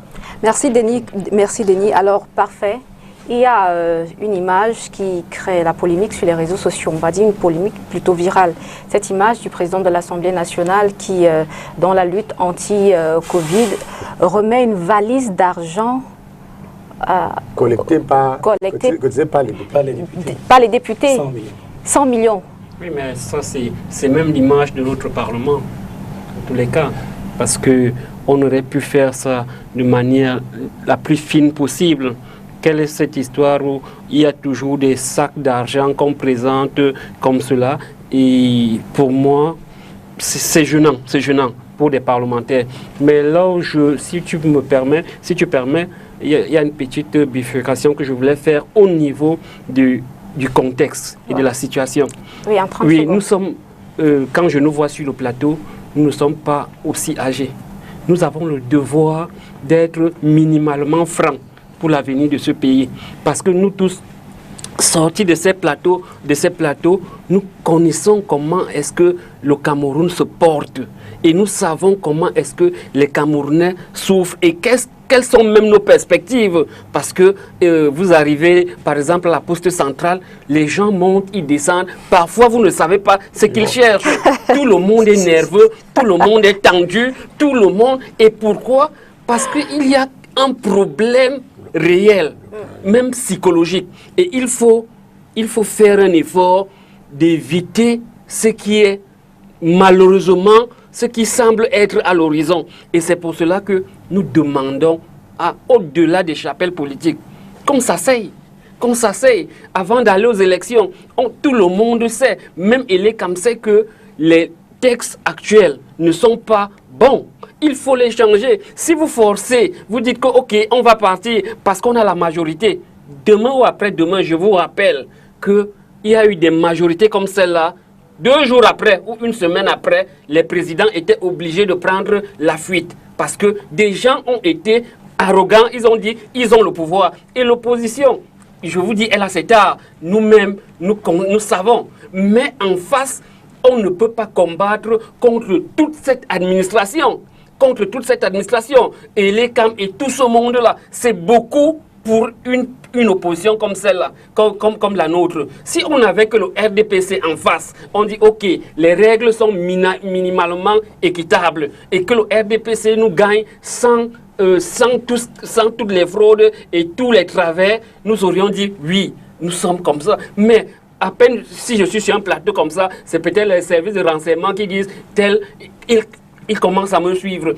Si j'ai une activité, si je suis fonctionnaire, on commence à me traquer. Si. C'est ça le problème de l'opposition. Ce n'est pas autre chose. Pour chuter dans, je dis quand même qu'au cours de cette session, il y a quand même eu des députés qui sont sortis du lot. Parce que tout n'a pas été noir. Quelles que soient les formations politiques. On a vu chez nous au SDF un jeune député du Mongo, Benilde Gemini, qui s'est battu en termes de propositions, en termes de réseau des assurances, en termes de suivi, parce que dans le Mongo, il n'y a pas l'autre depuis 2 ans, ainsi de suite. Ça, c'est une bonne chose. Et bien d'autres députés du PCR et même quelques-uns du RDPC pour dire que tout n'est pas mauvais, mais il va falloir faire bouger les lignes pour qu'on ait véritablement des députés issus de la base. Merci, parfait.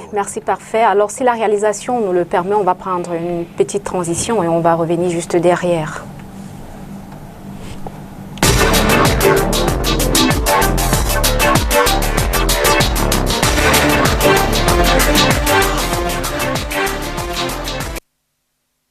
On l'a dit d'entrée de jeu dans cette émission, on parlait de la question ivoirienne avec le décès du ministre Amadou Gon Coulibaly. Un décès qui amène à se poser la question de savoir si on pourrait aller vers une nouvelle guerre des pachydermes de la faune en Côte d'Ivoire, finalement en politique. Denis Kouébou, il n'est plus là, le dauphin d'Alassane Ouattara. À quoi il faudrait s'attendre dorénavant? Tout à l'heure, j'ai entendu des copanélistes ici parler d'absence de démocratie. Et là, nous sommes dans une situation d'absence de démocratie. Si on est en démocratie, il y a des questions qui ne se posent pas. Si on est dans le messianisme ou le mysticisme, ces questions peuvent se poser. Quand vous êtes un pays comme la Côte d'Ivoire, comme le Cameroun, 25 millions d'habitants, on dit que de par la Constitution, potentiellement, vous avez pour candidat à l'élection présidentielle, candidat probable, tous les citoyens qui sont en âge de voter et qui répondent, n'est-ce pas, aux conditionnalités qui régissent la session de la magistrature suprême. Donc, tous les militants du parti de M. Alassane Ouattara qui répondent aux conditions requises peuvent être candidats à la présidentielle. Mais, vous voyez, et je crois que ce n'est même pas venu d'ici. Il y a des gens qui sont ailleurs, au-delà des frontières africaines, et qui donnent le modèle de candidat à une élection présidentielle. On vous dit, celui-là a la carrure. C'est complètement idiot que quelqu'un ait la carrure pour être président. N'importe qui peut être président s'il remplit les conditions. Qu'est-ce que c'est que la carrure? Donc, ceux qui veulent contrôler les présidents africains nous donnent le type de candidat et influence en retour les choix des peuples. Donc, on ne sait pas quel a été... Quelqu'un a dit quelque part que Gon Coulibaly était l'un des Africains les plus valeureux. Quand on regarde ce parcours, il n'y a aucune raison pour moi de penser qu'il était parmi les plus valeureux en Afrique. Il n'y a aucune raison. Donc, je n'ai vu chez lui aucune qualité de ce qu'on dit. Alors c'est parce que les gens avaient voulu faire passer un candidat avant l'élection. Donc vous voyez que là on a la preuve qu'il était déjà président.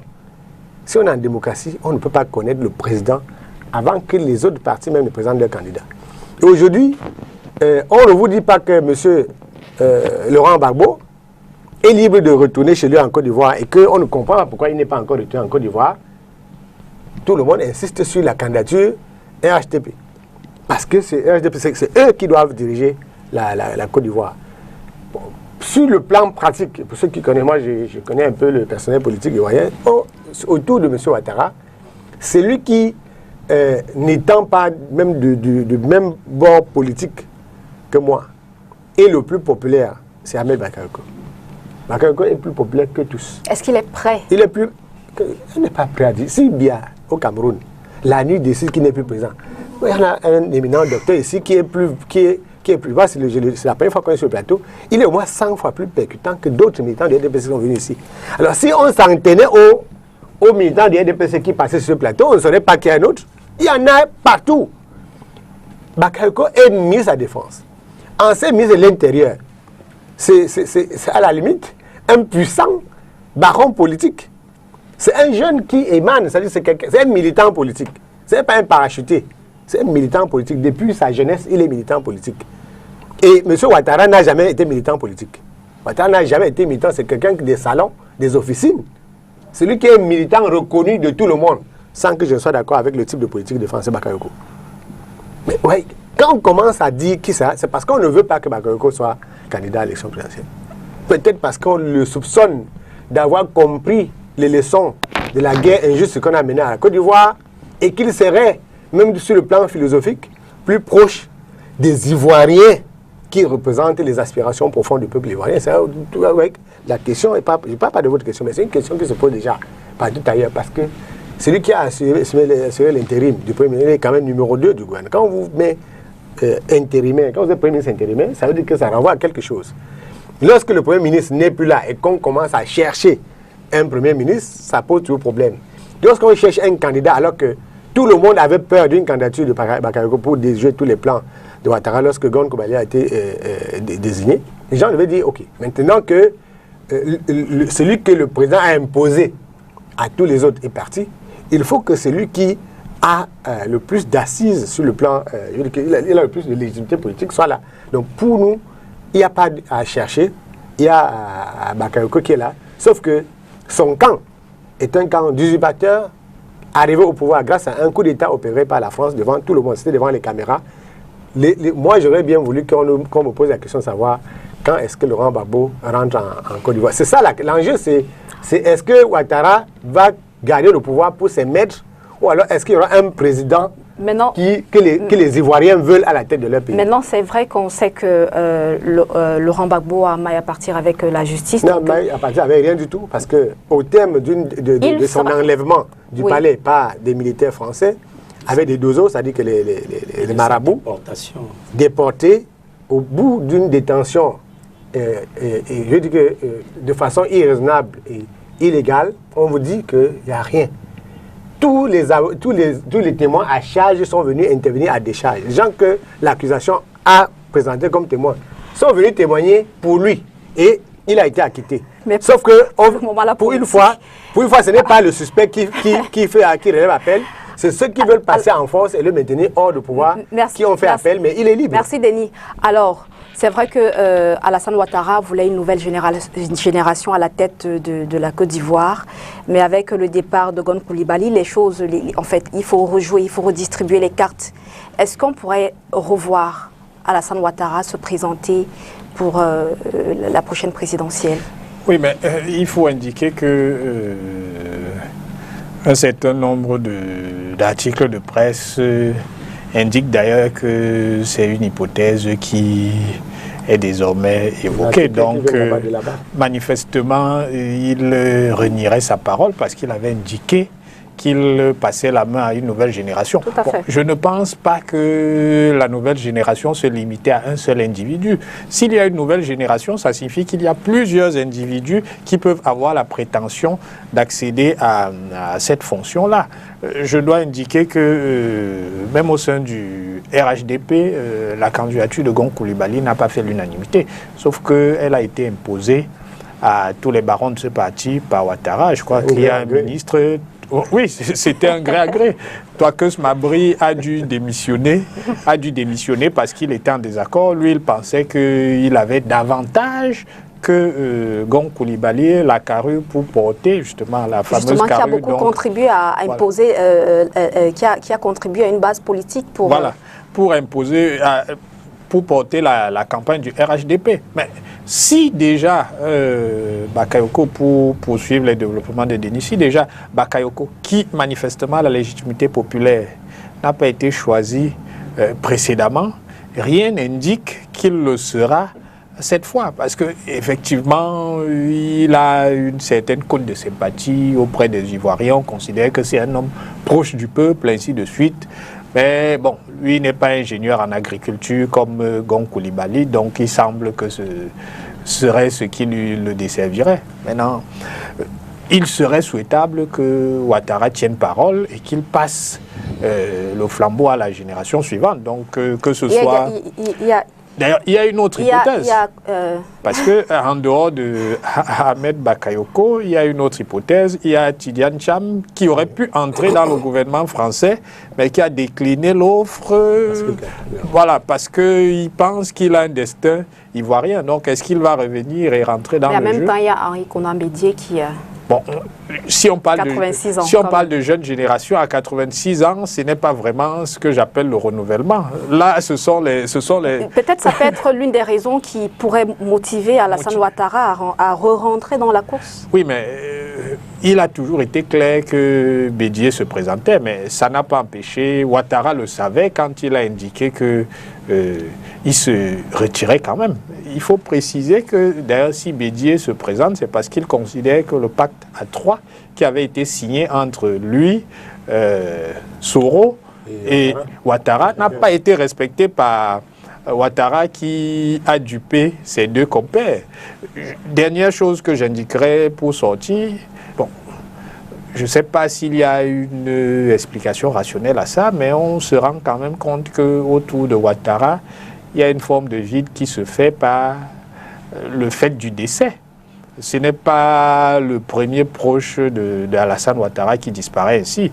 Je crois qu'il y a Ouattao qui a disparu il y a quelque temps déjà. Donc, effectivement, un certain nombre de personnes sur lesquelles il s'appuyait sont en train de lui faire progressivement défaut. Il savait que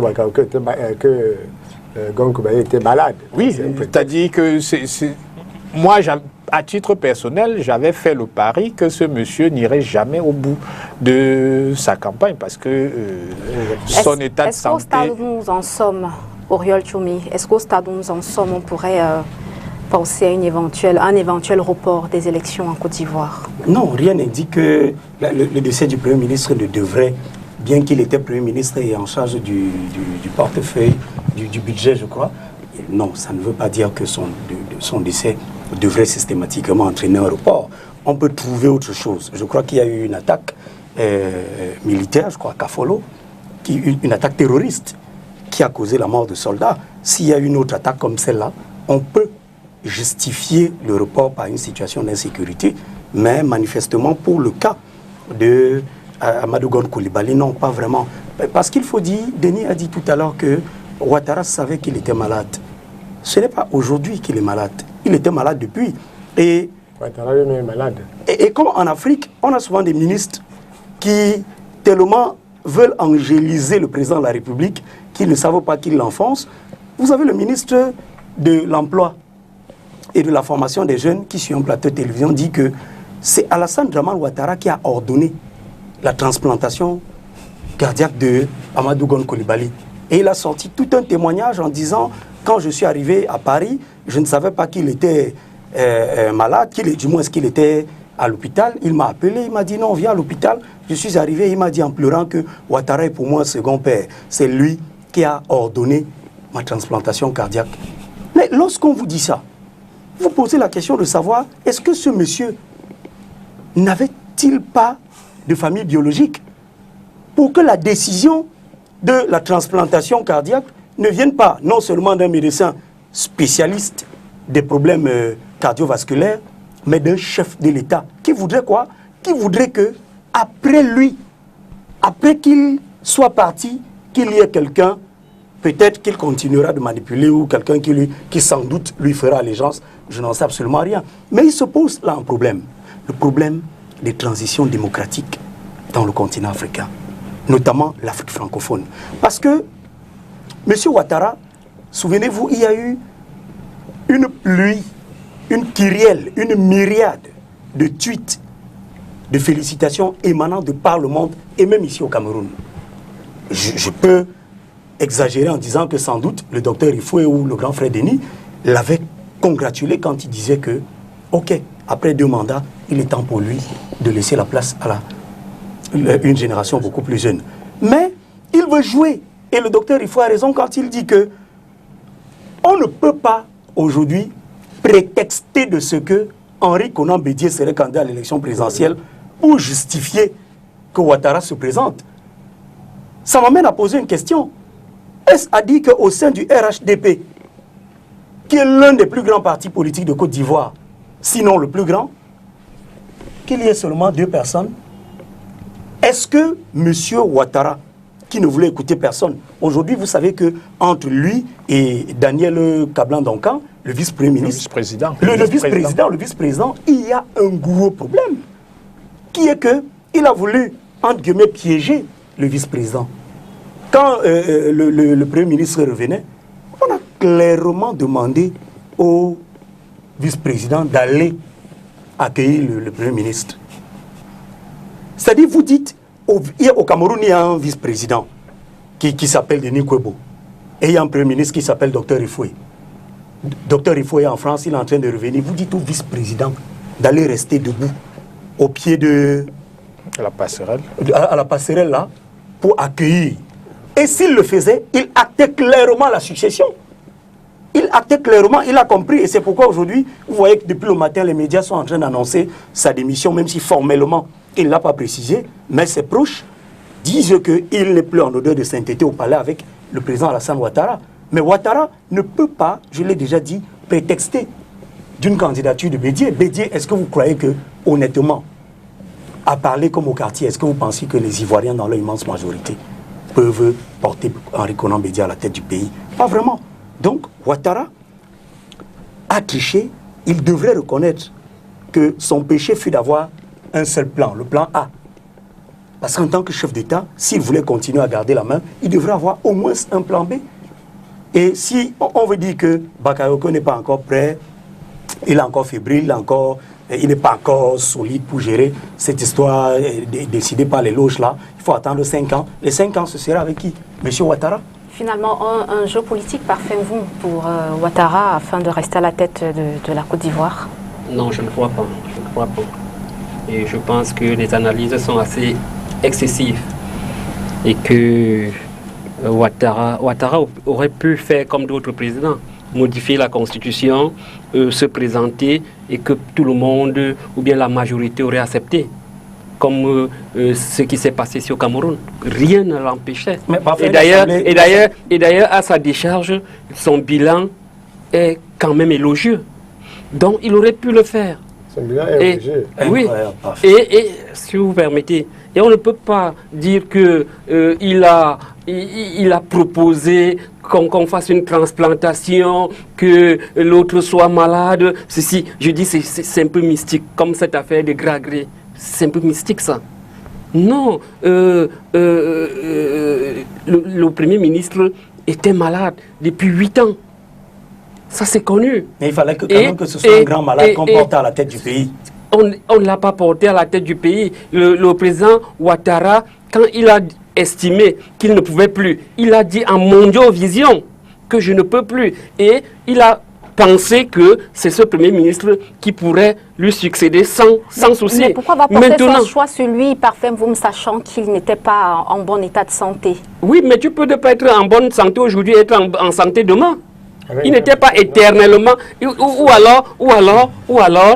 alors, c'était la meilleure carte dont il disposait à ce moment. Moi, d'ailleurs, je regrette qu'il ait eu des problèmes, par exemple, avec Soro. Je regrette qu'il ait eu des problèmes avec Bédié. Et là, c'est l'injustice politique. Je ne suis pas d'accord. Mais je reconnais que Ouattara aurait pu faire comme les autres chefs d'État, se maintenir, et il n'avait pas besoin soit de la maladie, soit de l'âge de tel pour se reconduire. Donc, il faut un peu soutenir le peuple ivoirien qui a assez souffert. Et quelqu'un a parlé de transition politique. C'est le problème. Quand un chef d'État a fait 20 ans, 30 ans, 40 ans, c'est l'héritage. Parce que le temps qu'a mis Houphouët au pouvoir a eu des conséquences et la manière de gérer. Et suivez mon regard sur un autre pays comme celui-là. Parce que aujourd'hui, nous semblons dire qu'il n'avait qu'un plan A ou un plan B. Mais ici au Cameroun, c'est 0 plan A, 0 plan B, 0 plan... Si ça arrive aujourd'hui, je vous assure que ça peut être pire.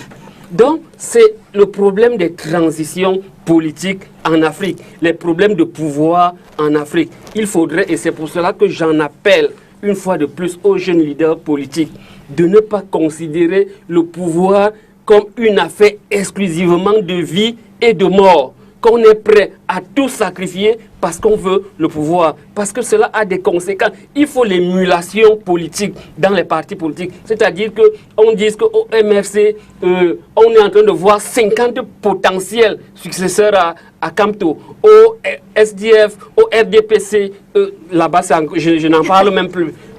C'est même pas possible, c'est pas envisageable. Donc, c'est pour cela que, oui, même si ce n'est pas envisageable au SDF, c'est un tort. Mais je pense que au SDF, il y a quand même nous sommes en pleine transition. RDPC, SDF, c'est... Non, au SDF, nous sommes en pleine transition. Et vous le constatez, en 2018, vous avez quand même vu que nous avions quelqu'un d'autre. Donc, pour chuter, le peuple ivoirien souffre aujourd'hui. Bédié, vous avez dit, il a 86 ans. C'est extrêmement difficile. Soro n'est pas là, il est à l'étranger, il ne peut pas rentrer dans son pays. Il est bloqué par votre candidat. Il est bloqué par le pouvoir d'Abidjan, par mon candidat. Qui a beaucoup réussi. Maintenant,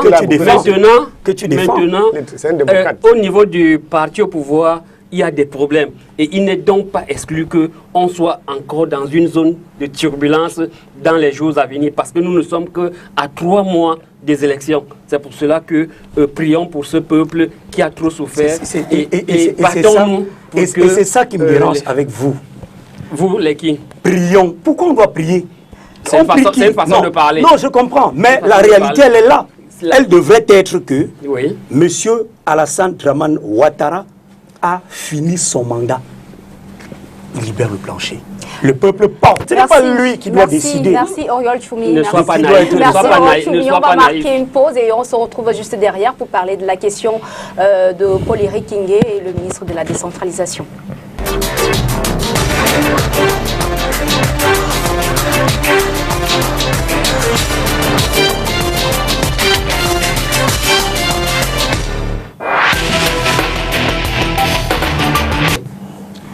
Alors, nous le disions d'entrée de jeu, selon le maire qui veut démontrer sa présence effective et prendre le contrôle de tout ce qui se fait dans sa circonscription, les sociétés dont les carrières ont été scellées sont des sociétés délinquantes. C'est ce que a récemment dit Paul-Éric Kingué dans son bras de fer avec le préfet du Mungo. Et à la suite de cela, on a vu cette sortie du ministre de la décentralisation qui demandait à tous les maires de surseoir à leurs compétences d'Enikwebo. Je crois que c'est une situation assez embêtante et embarrassante. Parce qu'il n'y a pas eu qu'une image, il y a eu plusieurs images. Il y a eu l'image de Paul-Éric Kingué qui signait une sorte d'accord avec PHP qu'il avait présenté comme étant le bourreau du peuple de Djombe Penja. Il y a 8 ans. Il y a cela, il est allé en prison pour ça. En même temps qu'il signait cet accord avec une société multinationale, en même temps, il allait sceller une carrière. Et ceux qui exploitent dans ces carrières, en majorité, c'est des Camerounais. Ce sont des Camerounais qui exploitent ces carrières. Et il y a, on dit qu'il y a eu, on a délégué un certain nombre de responsabilités aux collectivités territoriales. On n'a pas encore vu un maire aller sceller le lycée parce que le proviseur n'est pas nommé par le maire.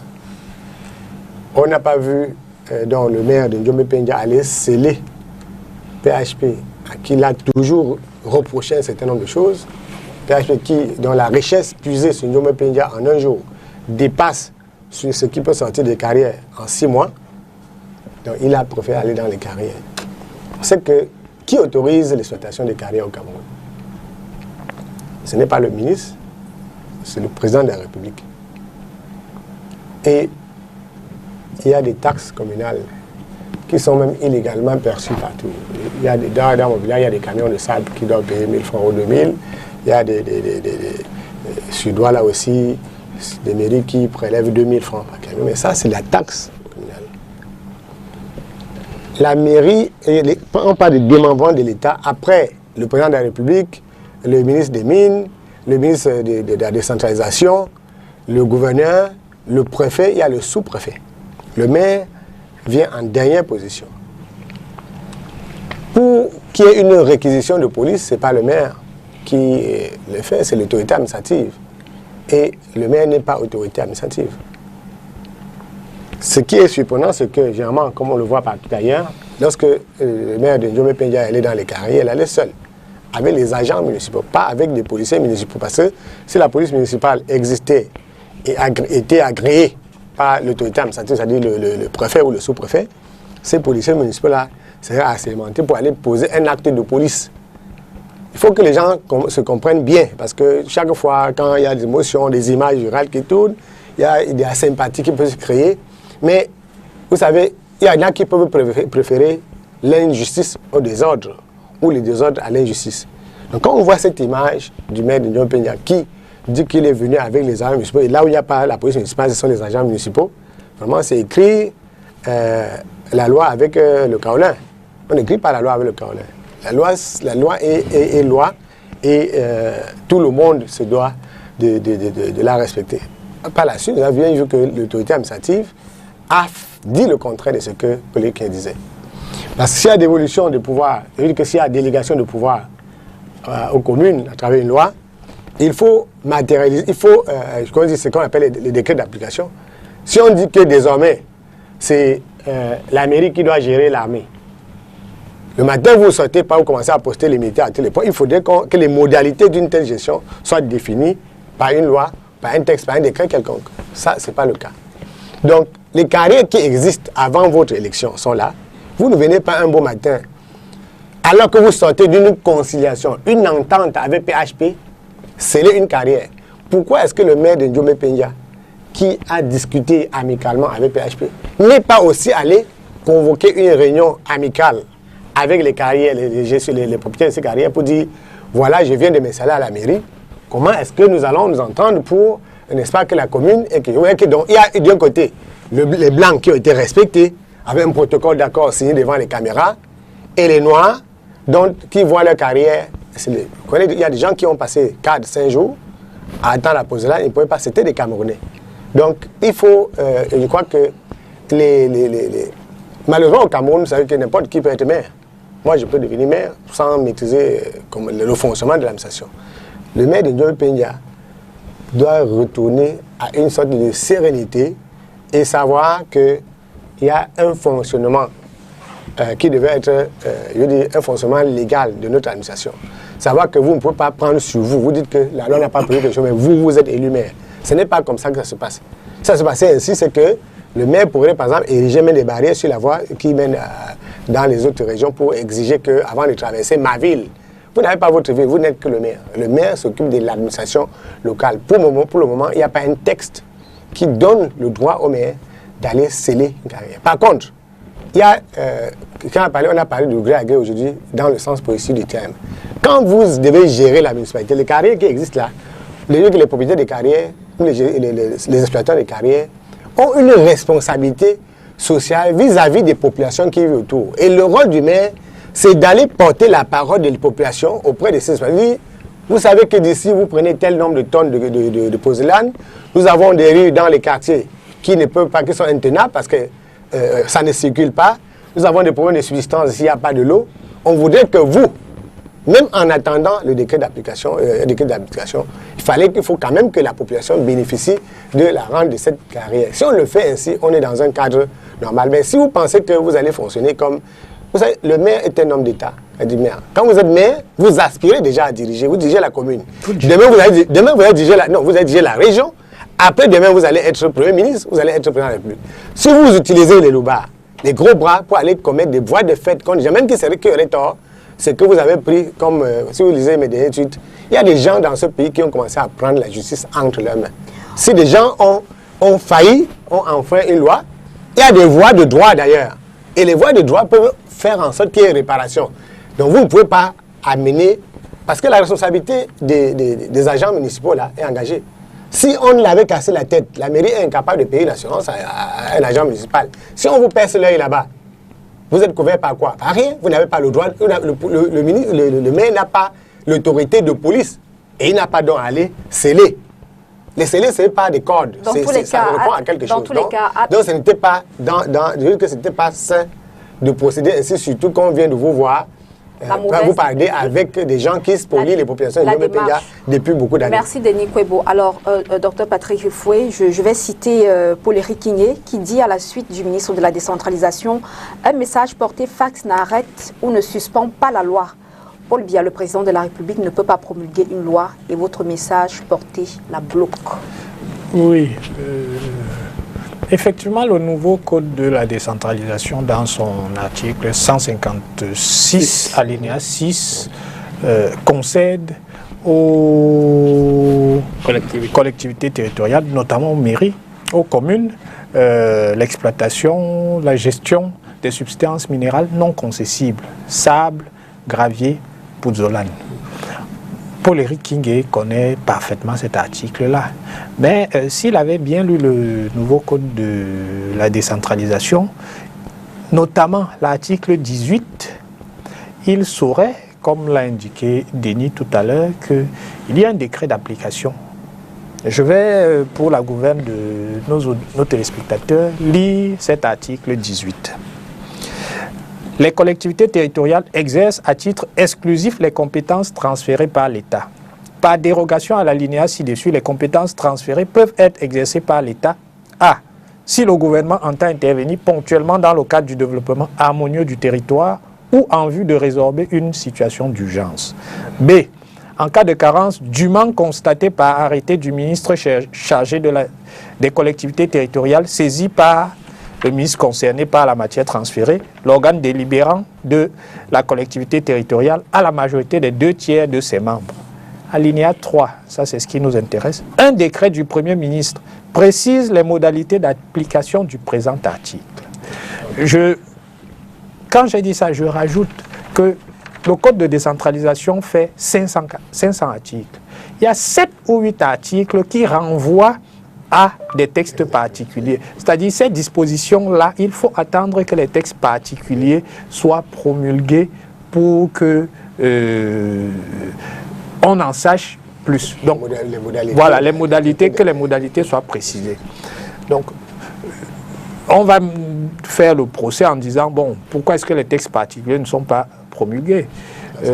C'est un autre débat, mais j'indiquerai quand même que déjà le ministère de la décentralisation qui prépare ces textes, a 7 ou 8 textes à préparer, et le gouvernement qui, comme tous les gouvernements, n'attendait pas la Covid, a plutôt recentré son action autour de la gestion de cette pandémie, ce qui peut justifier qu'il y ait un retard dans la promulgation de ces textes. Maintenant, le ministre, je pense que le ministre a simplement rappelé à Paul-Éric Kingué qu'il faut attendre un peu que les textes soient disponibles et que le Premier ministre les promulgue. Et ensuite, il pourra exercer ses prérogatives sur ses carrières. En même temps, on ne prendra pas le prétexte de la Covid-19 pour excuser le fait que les lois ne soient pas, les décrets d'application. Voilà, que les décrets ne soient pas disponibles.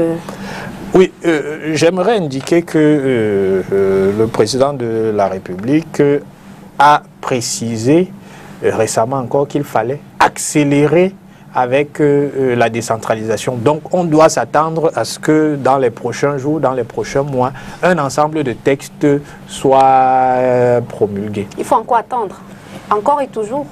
Vous savez ce qui est romantique avec le RDPC? C'est l'usage transformé et déformé du futur dans les prochains mois, dans les prochains jours, bientôt, très bientôt, dans quelques temps, d'ici peu. L'article, je crois l'article 6, alinéa 2, la Constitution qui porte sur la déclaration des biens, son décret d'application est attendu depuis 66. Voilà. Vous comprenez? C'est-à-dire que vous avez là un parfait exemple du contraste politique dans la gestion chaotique du Cameroun depuis 38 ans.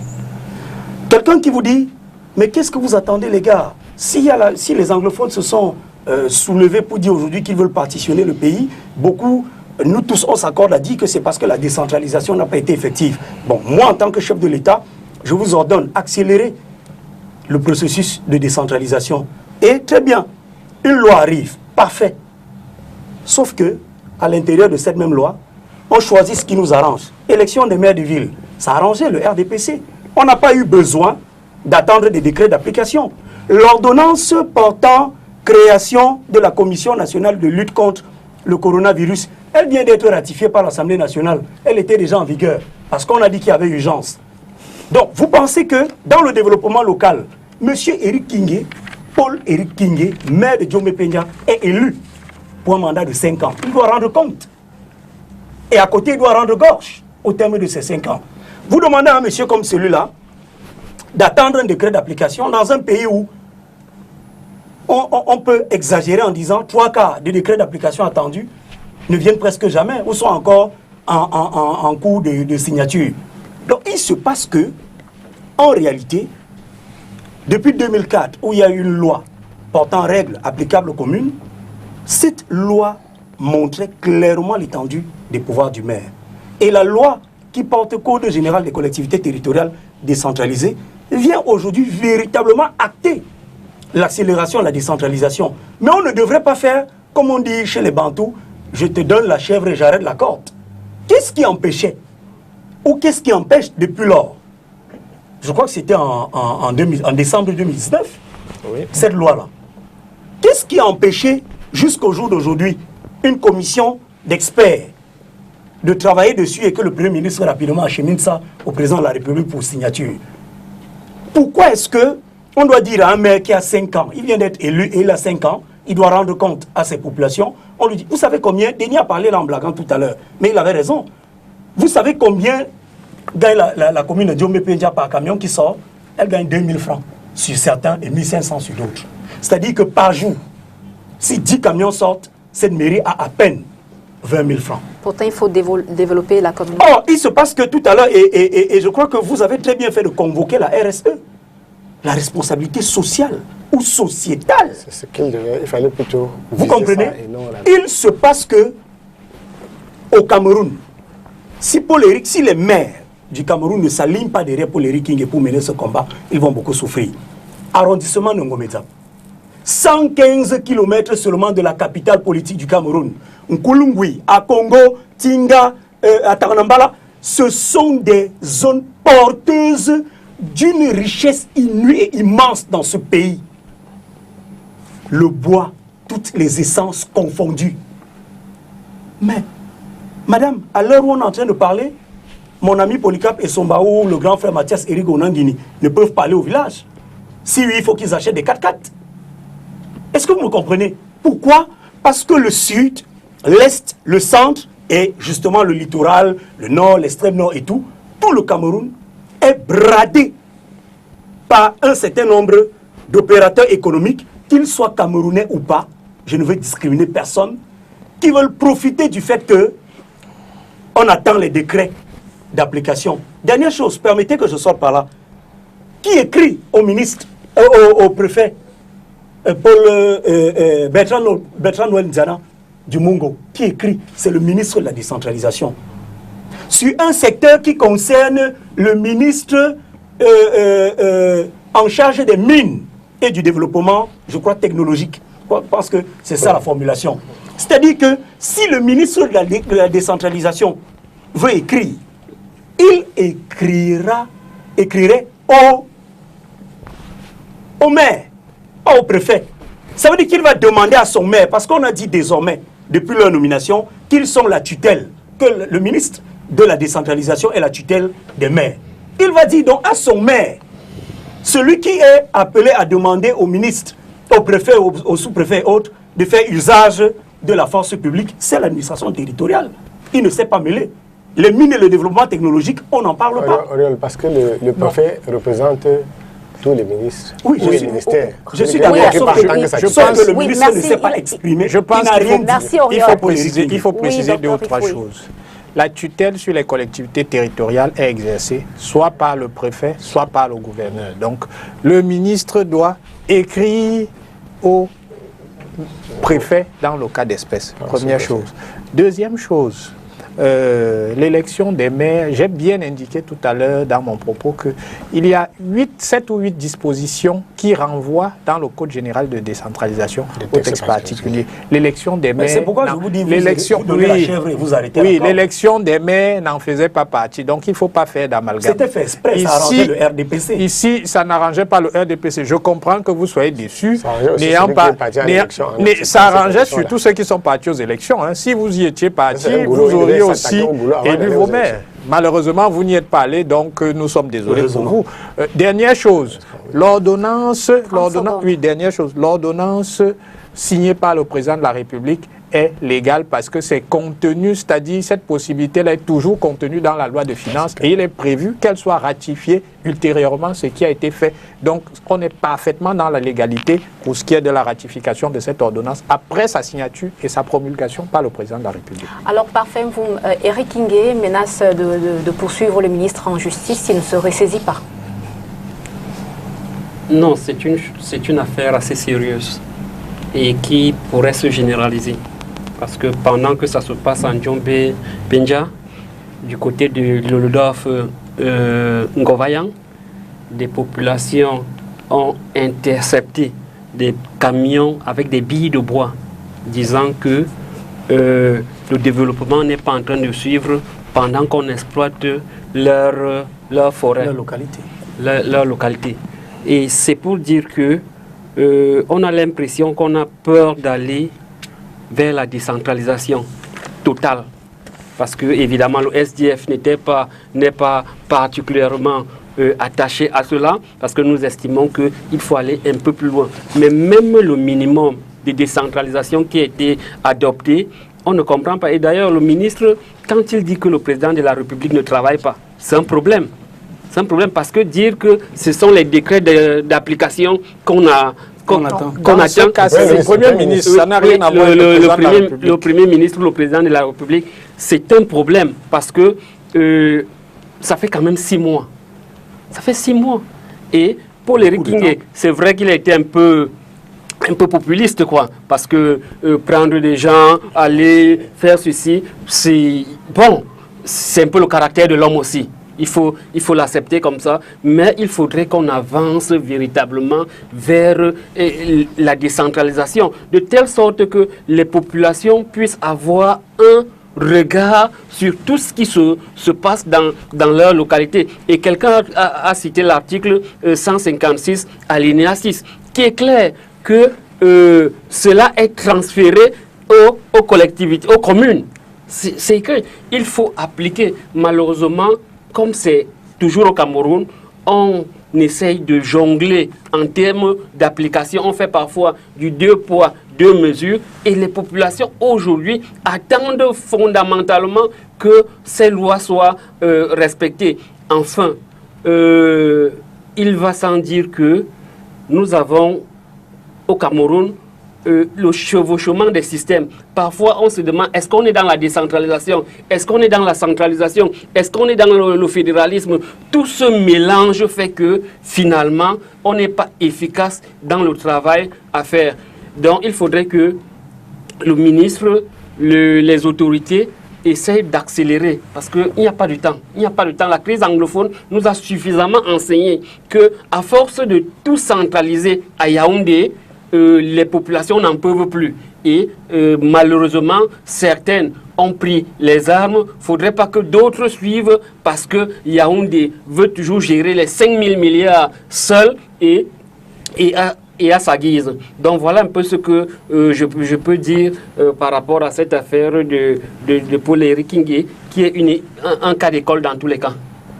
Merci Denis Kwebo, merci Parfait Mvoum, Dr Patrick Foué, merci Oriol Choumi, merci également à vous d'être venus, messieurs, mesdames. Merci à vous infiniment d'être restés avec nous pour débattre des thèmes session parlementaire, juin 2020, fin sur la fin présidentielle ivoirienne, que va changer la mort de Gon Coulibaly, dauphin de Ouattara, exploitation des substances minières, Éric Kingué dans un bras de fer avec le ministre de la décentralisation.